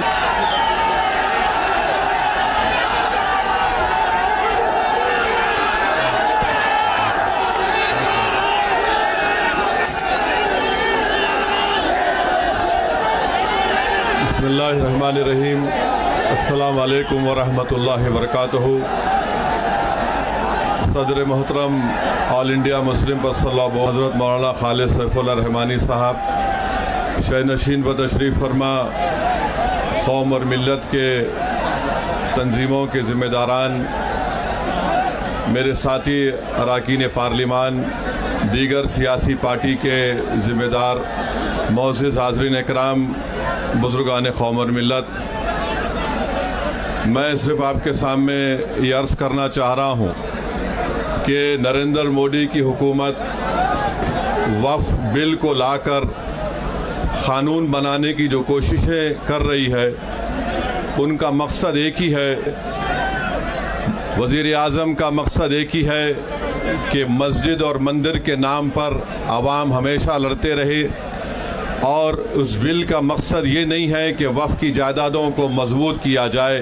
आप खुद अंदाज़ा लगाइए कि हिंदू धर्म के एक बहुत बड़े ज्यूरिस्ट हैं BK मुखर्जी की किताब में लिखा गया कि हिंदू धर्म में बाय कस्टम बाय यूसेज वो मंदिर की जायदाद बन सकती है।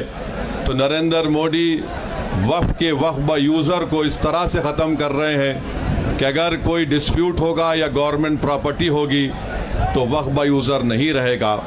दिल्ली में 123 वक्फ की जायदादें हैं जिस पर मरकज़ी हुकूमत का कि ये गवर्नमेंट की प्रॉपर्टी है। कलेक्टर को इख्तियार देने का मतलब यही है कि कलेक्टर हुकूमत के हक़ में फ़ैसला देगा। जिस मस्जिद के इमाम हमारे भाई मरकज़ी हुकूमत कहती है कि वो गवर्नमेंट की प्रॉपर्टी है, अगर कल खुदा ना खास्ता ये क़ानून बनेगा तो कोई भी जाकर मरकज़ी हुकूमत की तरफ से, दिल्ली सरकार की तरफ से वहाँ पर एक नोटिस लगा देगा कि ये वक्फ की प्रॉपर्टी। हिबा को निकाल रहे हैं, ट्रांसफ़र ऑफ प्रॉपर्टी में हिबा है मगर कोई गिफ्ट नहीं कर सकता वक्फ की जायदाद को। नरेंद्र मोदी आजकल भारत के हमारे फजीलतुल शेख बने हुए हैं और ये बता रहे हैं कि अगर कोई मुसलमान होता है तो उसको 5 साल तक वो वक्फ को नहीं दे सकता है। ये कहाँ से इनको मालूम हुआ, कौन से फ़िक़्ह ये की किताब में लिखा गया? तो इनका मकसद एक ही है कि भारत के मुसलमानों से उनकी सियासी और मजहबी शनाख्त को छीन लिया जाए। मैं आपको छीनना, इवैक्यू प्रॉपर्टीज़ को छीन लेना, ये मकसद नरेंद्र मोदी की हुकूमत का है। और हम कॉशन कर रहे हैं चंद्रबाबू नायडू को, हमारे पासवान साहब को और नीतीश कुमार तक कायम रहेगी अगर आप इस वक्त नाजुक वक्त में इस बिल की तायीद करेंगे तो आपको मुसलमान कभी नहीं माफ़ करेगा, क्योंकि आपकी तायीद की वजह से ये बिल क़ानून बनेगा। इसलिए हम उनसे भी कह रहे हैं कि आप इस गैर अनकॉन्स्टिट्यूशनल बिल की तायीद मत करिए। हमारा मुतालबा सिर्फ यही है, अगर हिंदू धर्म की प्रॉपर्टीज़ में, मंदिरों में, सिखों के गुरुद्वारा में कोई गैर सिख या गैर हिंदू मेंबर नहीं बन सकता तो मुसलमान के इस वक्त में क्यों बन सकता है? तो ये तमाम चीज़ें हैं। हम उम्मीद करते हैं कि हुकूमत इसका नोटिस लेगी। अगर नरेंद्र मोदी इस मुल्क के अमन को ख़राब करना चाहते हैं, वो मस्जिदों और मंदिरों के झगड़ों में जारी होगी। मैं यहाँ पर शुक्रिया अदा करना चाहूँगा हमारे जॉइंट वर्किंग कमेटी पार्लियामेंट के तमाम अरकान का, और ख़ास तौर से कल्याण बनर्जी साहब का, TMC के राजा साहब का, DMK का, हमारे नासिर भाई का और मुहिबुल्लाह नदवी साहब का। हमने तमाम बड़ी कोशिशें की, हमने अपनी अपनी डिसेंट रिपोर्ट को दिया। और ईदगाह और तमाम वो इदारे हैं जो वक्फ से जुड़े हुए हैं, उनको छीनने का एक काम करने वाली बिल है। हम कांग्रेस पार्टी ये मानती है कि नरेंद्र मोदी की सरकार हमारे कॉन्स्टिट्यूशन के ऊपर लगातार अटैक कर रही है, कॉन्स्टिट्यूशन को बदलने का दावा कर रही थी। अगर 2024 के इलेक्शन में अगर इनको 400 से ज़्यादा सीट आते तो ये संविधान बदलने का काम करती, क्योंकि ये संविधान बदल नहीं सकती, क्योंकि हिंदुस्तान का कैरेक्टर ऐसा है, सोशल फैब्रिक ऐसा है, यहाँ पे उतने सीट इनको मिल नहीं सकते। इसीलिए ये चुन चुन के उन तमाम प्रोविजंस को जो अलग अलग मजहब के लोगों को बराबरी का हक देता है, वो तमाम प्रोविजंस को ख़त्म करने का काम कर रही है। पहले CAA NRC लाए, उसके बाद अपने फ्रिंज एलिमेंट्स के through places of worship act के खिलाफ इन्होंने मुहिम छेड़ी, और उसके बाद ये वक्फ अमेंडमेंट बिल लेके इन्होंने आया है। ये चाहते हैं कि जो बराबरी का हक जो दिया गया है वो बराबरी का हक ख़त्म हो जाए। ये चाहते हैं कि मेजॉरिटेरियन रूल रहे, मेजॉरिटेरियन सोसाइटी रहे, मेजॉरिटेरियन कॉन्स्टिट्यूशन रहे, इसीलिए इस तरीके के बिल्स लेके आ रहे हैं। हम कांग्रेस पार्टी की तरफ से खासकर मल्लिकार्जुन खड़गे साहब का, राहुल गांधी साहब का ये मैसेज है कि जब भी ये बिल पार्लियामेंट में दोबारा लाई जाएगी, पूरे तरीके से पूरे बिल के खिलाफ पूरा जो है हम लोग जब तक बिल बिल के खिलाफ, जब तक एक एक प्रोविजन के खिलाफ हम लोग अंदर खड़े नहीं रहेंगे, हम हाउस के बाहर नहीं जाएंगे। ये हमारा डिसीजन है, ये बिल के खिलाफ खड़े रहेंगे और आखिरी दम तक मुसलमानों के जो हुकूक हैं, मुसलमानों को जो कॉन्स्टिट्यूशन में राइट्स दिया गया है, सारे अक़लियतों को जो राइट्स दिया गया है, वो राइट्स को प्रोटेक्ट करने का काम करी है कि कांग्रेस कॉन्स्टिट्यूशन बनाने में, ये सारे प्रोविजंस देने में, ये सारे प्रोविजंस कॉन्स्टिट्यूशन में इंक्लूड करने में कांग्रेस का एक बड़ा रोल रहा है। तो इसीलिए इस कॉन्स्टिट्यूशन को प्रोटेक्ट करना, खासकर जो बराबरी वाला जो प्रोविजन, बराबरी वाले जो प्रोविजन कॉन्स्टिट्यूशन के अंदर हैं, उसको प्रोटेक्ट करना, ये हमारी रिस्पॉन्सिबिलिटी हम लोग मानते हैं। हमने दोबारा मैं बोल के अपनी जगह लेना चाहता हूं कि जिस दिन भी ये बिल पार्लियामेंट के अंदर आएगी, इंडिया अलायंस के सारे पार्टनर में हम लोग खड़े होंगे, इसके खिलाफ हम लोग खड़े रहेंगे, आखिरी दम तक लड़ते रहेंगे। जय हिंद, जय कांग्रेस। बहुत बहुत शुक्रिया। देखिए, ये जो स्टेज पर पीछे जो लोग आ गए हैं, उनसे गुजारिश है कि वो चले जाएं, इसलिए कि ये स्टेज कमज़ोर है, ये टूट सकता है, तो पीछे से लोग चले जाएं। देखिए, बहुत खुशी की बात है कि कई मेंबरान पार्लियामेंट इस दरमियान में आए हैं। मोहतरमा महुआ मित्रा साहब आज तशरीफ़ लाई है TMC से।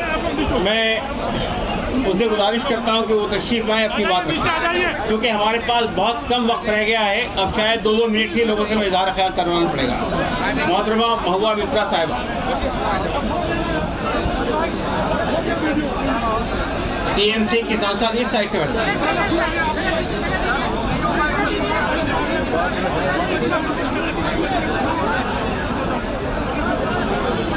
आवाज़ किसी की नहीं आ रही थी।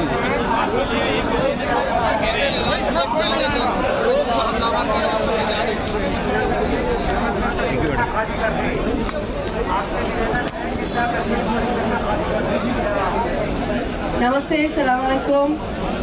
आपके बीच आकर मुझे बहुत खुशी हुई।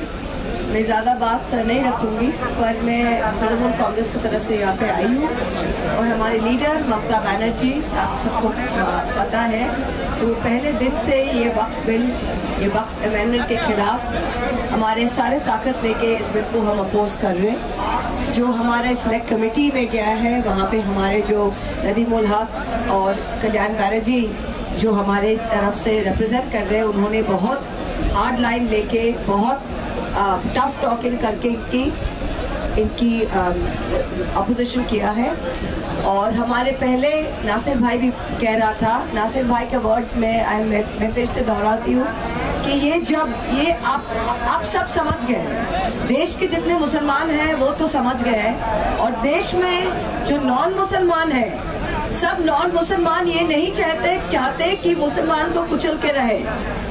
नॉन मुसलमान के ज़्यादातर लोग ये चाहते हैं कि हम एक हार्मोनियस सेक्युलर देश में रहें, और उन लोग में भी ये अभी जो सेंस है वो आ गया है कि ये बिल सिर्फ मुस्लिम्स को डिसएनफ्रेंचाइज करने के लिए है। जो वक्फ प्रॉपर्टीज है, ये मुस्लिम्स को उनके कम्युनिटीज के थ्रू में, उनके प्रेयर्स के, उनके मस्जिद्स, उनके एरियाज, उनके halls, Muslims have given for the community, and this is something, this is sacred in law and has to be protected. इस बिल क्या कर रहा है? The main thing is, इस bill is drawing a line कि आज से, जब से ये बिल अमेंडमेंट पास हो जाएगा, अब से कोई वक्फ प्रॉपर्टी नहीं रहेगा। हर वक्फ प्रॉपर्टी को नई तरह से फिर जाके कोई भी DM, कोई भी DC उसको कुछ बना सकता है। तो ये जमीन, मुसलमानों का जमीन हड़पने का एक प्लॉय के अलावा और कुछ नहीं है। ये साफ सुथरा कहना चाहिए, ये साफ चदरा बोलना चाहिए। और एक नॉन मुस्लिम्स ले रहे हैं, हम आपको पूछते हैं, हम सेक्युलर कंट्री के हैं, हम सेक्युलर कंट्री के हैं, सेक्युलरिज्म में विश्वास करते हैं, पर इस देश में आप जाइए ना, राम जन्मभूमि बोर्ड में बोलिएगा 2 मुसलमान डालेंगे, डाल सकते हैं। आज हमारा जो हिंदू का, बंगाल में जो हमारा कालीघाट का हिंदू का बोर्ड है, हम डालेंगे मुसलमान उसमें? नहीं डालेंगे। शिरोमणि गुरुद्वारा प्रबंधक कमेटी SPGC, वहाँ पे आप बोलिएगा मुसलमान डाल ले, मुसलमान डाल सकते हैं, आप मानेगा? तो फिर इसमें, इस वक्फ बोर्ड में क्यों नॉन मुस्लिम्स जाएगा? I don't understand this. Her point में मुसलमान, जो हमारे देश के 200 करोड़ से भी ज़्यादा आबादी है, इंडोनेशिया से सबसे ज़्यादा मुसलमान इंडोनेशिया के बाद भारत में है। और बातों बातों में ये मुस्लिम्स को डिसएनफ्रेंचाइज करना, मुस्लिम्स को ये फीलिंग देना कि ये आपका देश नहीं है, पाकिस्तान चले जाओ, बांग्लादेश चले जाओ। क्यों पाकिस्तान जाएंगे भाई, क्यों बांग्लादेश जाएंगे? 5 बार मिट्टी में, यहाँ पे इस मिट्टी में हम रहेंगे, कहीं नहीं जाएंगे, कहीं नहीं जाएंगे। उनको जाना है वो जाए, हम कहीं नहीं जाएंगे। और वो चाहते ही है कि मुस्लिम्स को इतना डिसएनफ्रेंचाइज करे, इतना एक घर करे, इतना गेटोवाइज करे कि एक इलाके में सब मुस्लिम्स है, कहीं मुस्लिम्स को घर के टेनेंसी ना मिले, एक इलाके में एक बिल्डिंग में मुस्लिम को घर के इलाके ये नहीं मिले, मुस्लिम को जॉब नहीं मिले, जिस प्रोफेशन में, यही उनका, there is no more fig leaf anymore. मेरा हिंदी इतना अच्छा नहीं है पर I hope you understand what I am saying. पर अभी कोई आंखों की जो शर्म है वो भी नहीं है। जो चीज 30 साल पहले ये चुप चुप के कमरों में बोलते थे, आजकल माइक लगा के कैंपेन में खुल्लम खुल्ला बोलते, खुल्लम खुल्ला बोलते। और क्या समझते? और ये सिर्फ, मैं तो कहती हूँ, ये सिर्फ मुसलमान का ड्यूटी नहीं है कि इसके खिलाफ खड़े होने का। हर right thinking person in this country has to stand up. Every right thinking country has to stand up. ये जर्मनी में ऐसे ही शुरू हुआ था। जब रोमनीज के लिए आए थे तो बोले मैं रोमनी नहीं हूँ, मैं चुप हूँ। जब पोल्स के लिए आए थे तो मैं पोलिश नहीं हूँ, मैं चुप हूँ। जब चेक के लिए आए थे तो मैं चेक हूँ, तो मैं चुप हूँ। कल आपके लिए आएंगे, कल मेरे लिए आएंगे, फिर क्या होगा? फिर क्या होगा? ये तो लोगों को समझना चाहिए ना। This Waqf bill is an extremely dangerous bill. ये bill in its present form ये बुलडोज करके ला तो सकते हैं, पर लाने के बाद जब ये पार्लियामेंट में आएगा, हम सब सारे पार्टीज इसका बहुत सख्त विरोध करेंगे। And we will never allow the implementation of this, we will never allow the disenfranchisement of this. हम लोग क्या देखते नहीं है? हर इलेक्शन में, बाई इलेक्शन में रामपुर कैसे जीत गए भाई? कैसे जीत गए रामपुर? मुसलमानों के घर से बाहर नहीं आने दिया वोट में। सांबल में क्या करते, जो ये करो वो करो, वोट नहीं करने देते। हमारे जैसे अभी डबल एपिक कार्ड मिल रहा है। कहाँ पे मिल रहा है डबल एपिक कार्ड? मुर्शिदाबाद में, दिनाजपुर में। नाम किसका मिल रहा है? मोहम्मद खान। नाम किसका मिलता है? मुर्तजा आलम। तो मतलब क्या इनको ही डिसएनफ्रेंचाइज करना है? ये सारे बूथ्स को वो नोट करके डिसएनफ्रेंचाइज कर रहा है। This is a very very big Machiavellian programme. और ये हर लेवल पे, ये सिर्फ एक ममता दीदी या एक अखिलेश के का संभव नहीं होगा। ये हम सब जब जमीन पे जाके we fight it at every level, that is the when we will understand this. Peaceful means, secular means, we are proud to be host to the, India is proud to be host to the second largest Muslim population in the world after Indonesia. It is our sacred duty and our duty of our constitution to protect the rights and privileges. हम हैं आपके साथ, we are all there with you. ये जो bill है, ये जब भी आएगा ये हम we will try our utmost not to let this pass. Thank you very much. ज़्यादा बोल दिया मैंने. Thank you.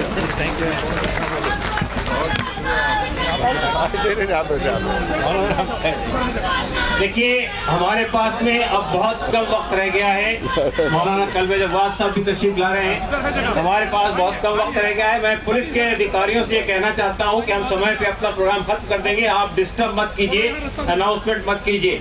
हमारे जो मेंबरान पार्लियामेंट हैं उनको भी हमें सुनना है, और हमारे अध्यक्ष हैं, हमारे जनरल सेक्रेटरी हैं, उनकी बात भी रखी जाएगी। तो मैं आपसे गुजारिश करता हूँ कि आप थोड़ा सा समय तक के सब्र कीजिए, हम अपने वक्त पे ख़त्म कर देंगे। मैं एक अब हमारे दरमियान में अयोध्या से जो जहाँ की बहुत ही प्राइम सीट थी, वहाँ से समाजवादी पार्टी के अवधेश जी ने जहाँ से जीता है, बीजेपी को हरा कर, वो बहुत ही अहम है। मैं उनको सिर्फ आपके सामने पेश कर रहा हूँ 1 मिनट के लिए, उससे ज़्यादा।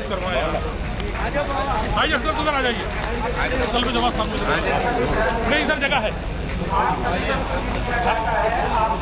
जाइए सर, आ जाइए। भाई आपकी बात सही है, अभी हम थोड़ी देर में खत्म कर रहे हैं। कम समय में। हेलो, आज इस बहुत अहम मामले पर देश के तमाम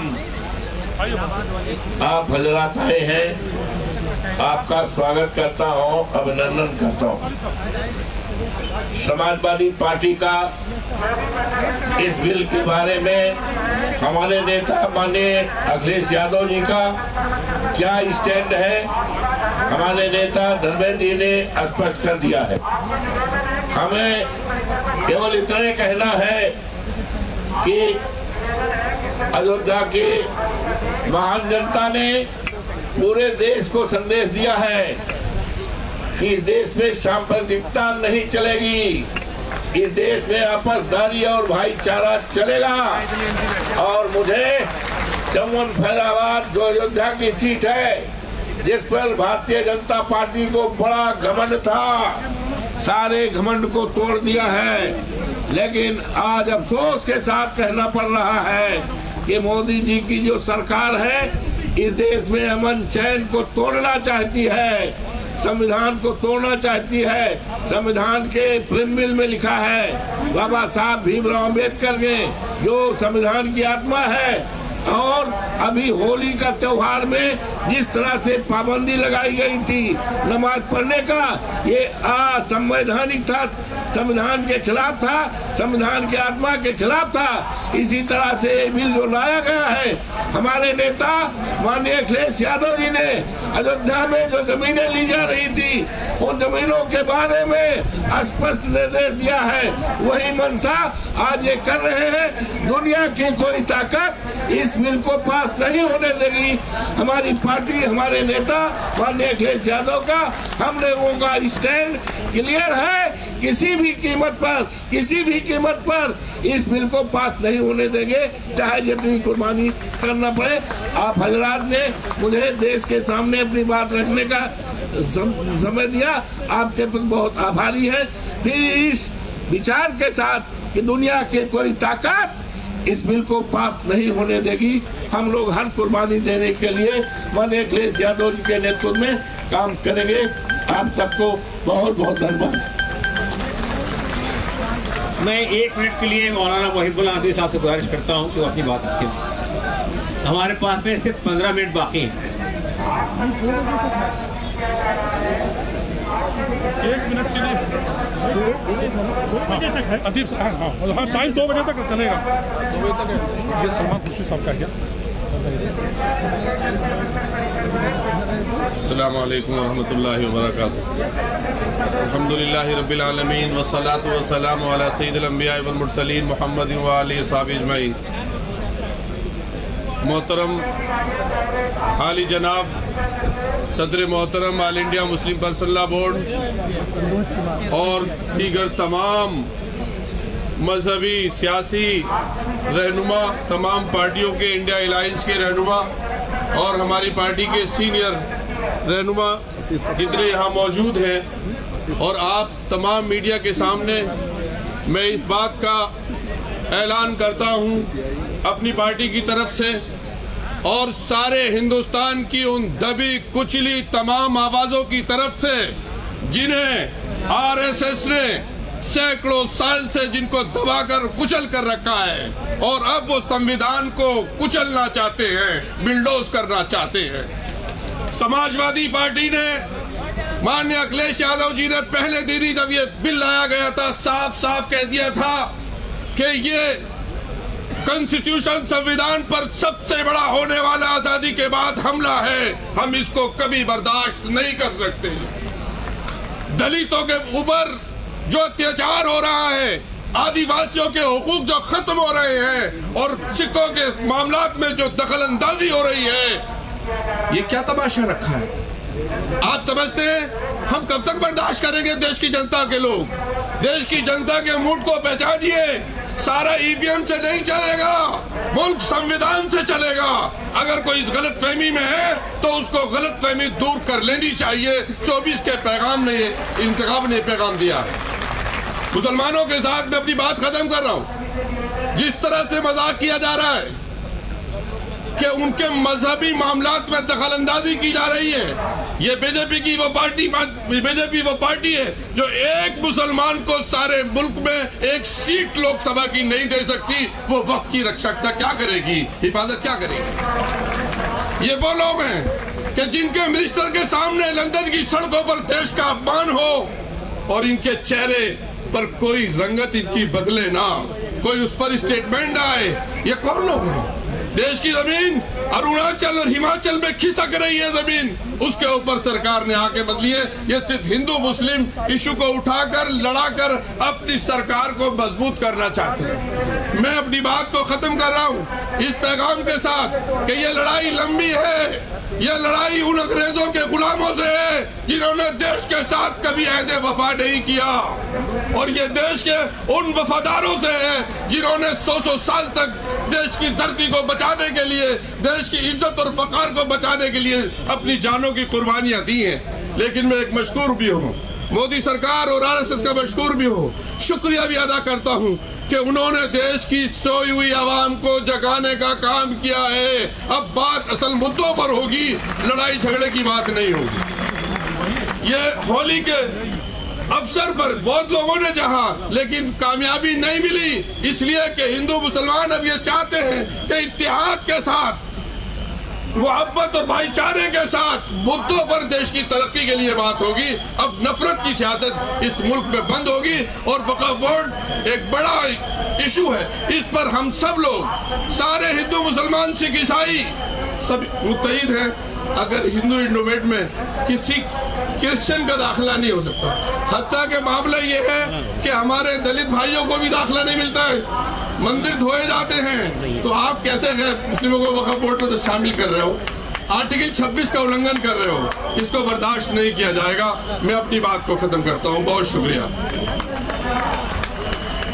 बहुत शुक्रिया। जो सीपीआई के मेंबर पार्लियामेंट है पी संतोष जी, उनसे गुजारिश करता हूं कि वो इख्तिसार से अपनी बात रखें, संक्षेप में अपनी बात रखें। हमें पास में चंद लोग रह गए हैं, बहुत इख्तिसार से बात होगी। Satyam, I am here full-fledged support to fight against this bill. CPI already expressed its position very clear.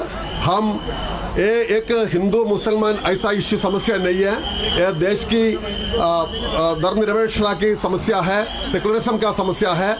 साथ लड़ेंगे हम, कहीं ना कहीं ये बिल को हटा देंगे, इसलिए हम साथ हैं पूरा देश में। ये देश का जनता का और देश का भविष्य का सवाल है, सिर्फ मुसलमान जनता का सवाल नहीं है, सभी का सवाल है, देश का भविष्य का सवाल है। साथ लड़ेंगे और रहेंगे। और हमारा नेता आशीष पाठा जी ने अपना बढ़िया भाषण में सारा डिटेल्स बताया होगा। मैं आपके साथ हूँ, समर्थन देता हूँ। हम सदन का अंदर भी जितना कर सकता उतना करके इसको हटाने के लिए कोशिश करेंगे। बहुत बहुत धन्यवाद।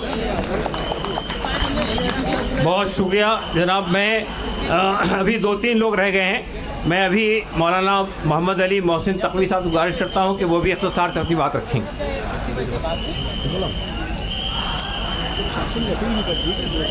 बिस्मिल्लाहिर्रहमानिर्रहीम। हजरात, आपके इस जोश व जज्बे को देखते हुए बहरहाल मैं भरपूर एतमाद और यकीन के साथ कह सकता हूँ कि कामयाबी आपके कदम चूमने जा रही है। ये आपका जोश ईमानी है कि जो आपको यहाँ लेके आया, वरना माह मुबारक रमज़ान में रोज़े की हालत में आपसे अगर ये कहा जाता कि आप महंगाई के ख़िलाफ़ आंदोलन में जो है धरना देने के लिए चलिए, आप कभी नहीं आने वाले थे। आपसे, हालांकि ऐसा नहीं है कि ये महंगाई जो है वो मसला नहीं है, बहुत बड़ा मसला है। और सरकार के देखिए जहाँ तक वो यानी पॉलिसी है कि मुसलमानों की ज़मीनों को, मुसलमानों की मस्जिदों को छीन ले, वहीं एक उसका एक अहम मकसद ये भी है कि उसकी नाकामियाँ जो हैं वो इस तरह के मुद्दों से जो है वो छिपाई जा सके। ये सिर्फ इसी मकसद के लिए हो रहा। तो बहरहाल ये हमारे ईमान से जुड़ा हुआ मसला है और हमारे यकीन से जुड़ा हुआ मसला है। देखिए, ये मस्जिदों के एहतराम, बारगाहें और दरगाहों का तक़द्दुस, उसकी जंग है, लिहाजा हमारे ईमान की जंग है। और हम जब तक इस जंग को कामयाबी के साथ सर नहीं कर लेंगे उस वक्त तक खामोश भी नहीं बैठेंगे।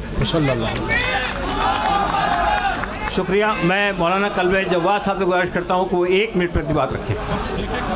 मौलाना टाइम नहीं है, वो पुलिस वाले बहुत परेशान कर रहे हैं। आगे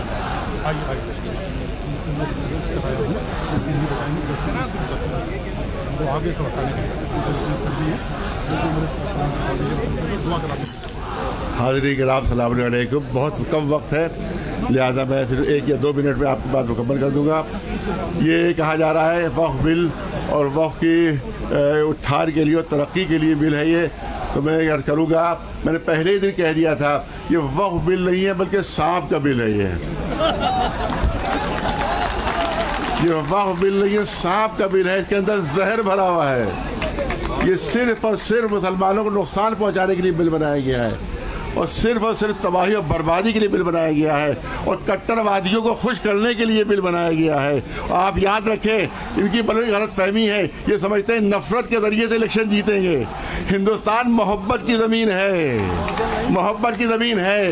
यहाँ अगर नफरत का बीज बोओगे तो बीज सड़ जाएगा। वो यहाँ मोहब्बत की खेती फलती है, लिहाजा आप मोहब्बत का पैगाम दीजिए, नफरत का पैगाम न दीजिए।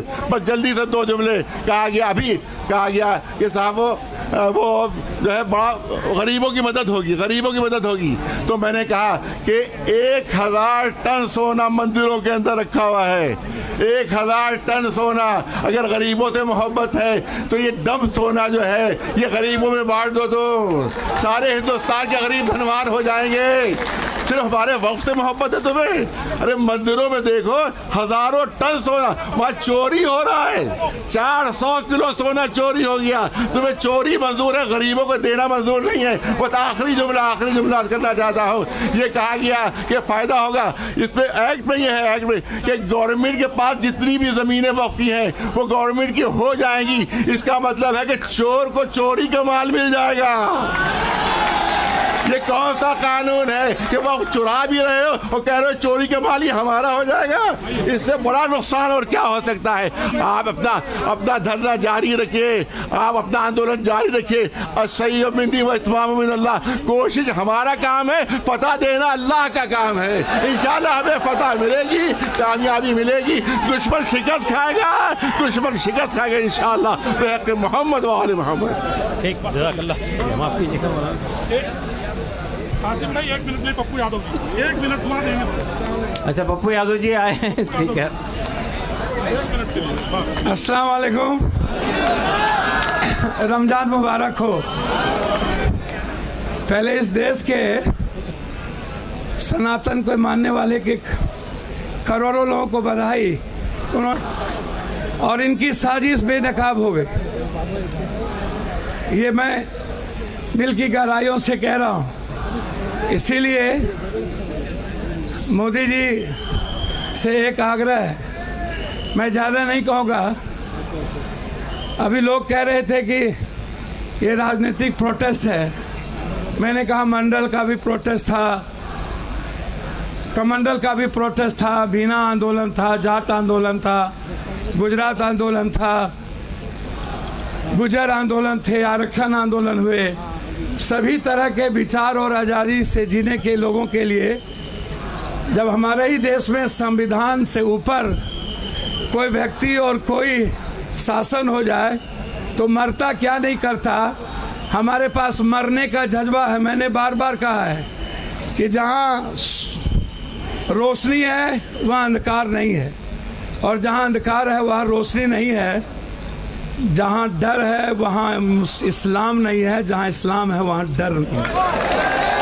क्योंकि फिर कोई कुछ हो बोल देगा मेरे बारे में, बोलेगा हम मुसलमान की भाषा अच्छी बात करते हैं और सच्चाई के साथ बोलते हैं, भीतर कुछ भी नहीं रहता।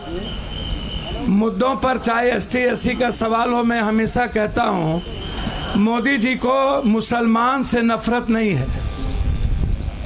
अरब में जाके वो सिर झुकाते हैं, महबूबा साहब से वो मोहब्बत करते हैं।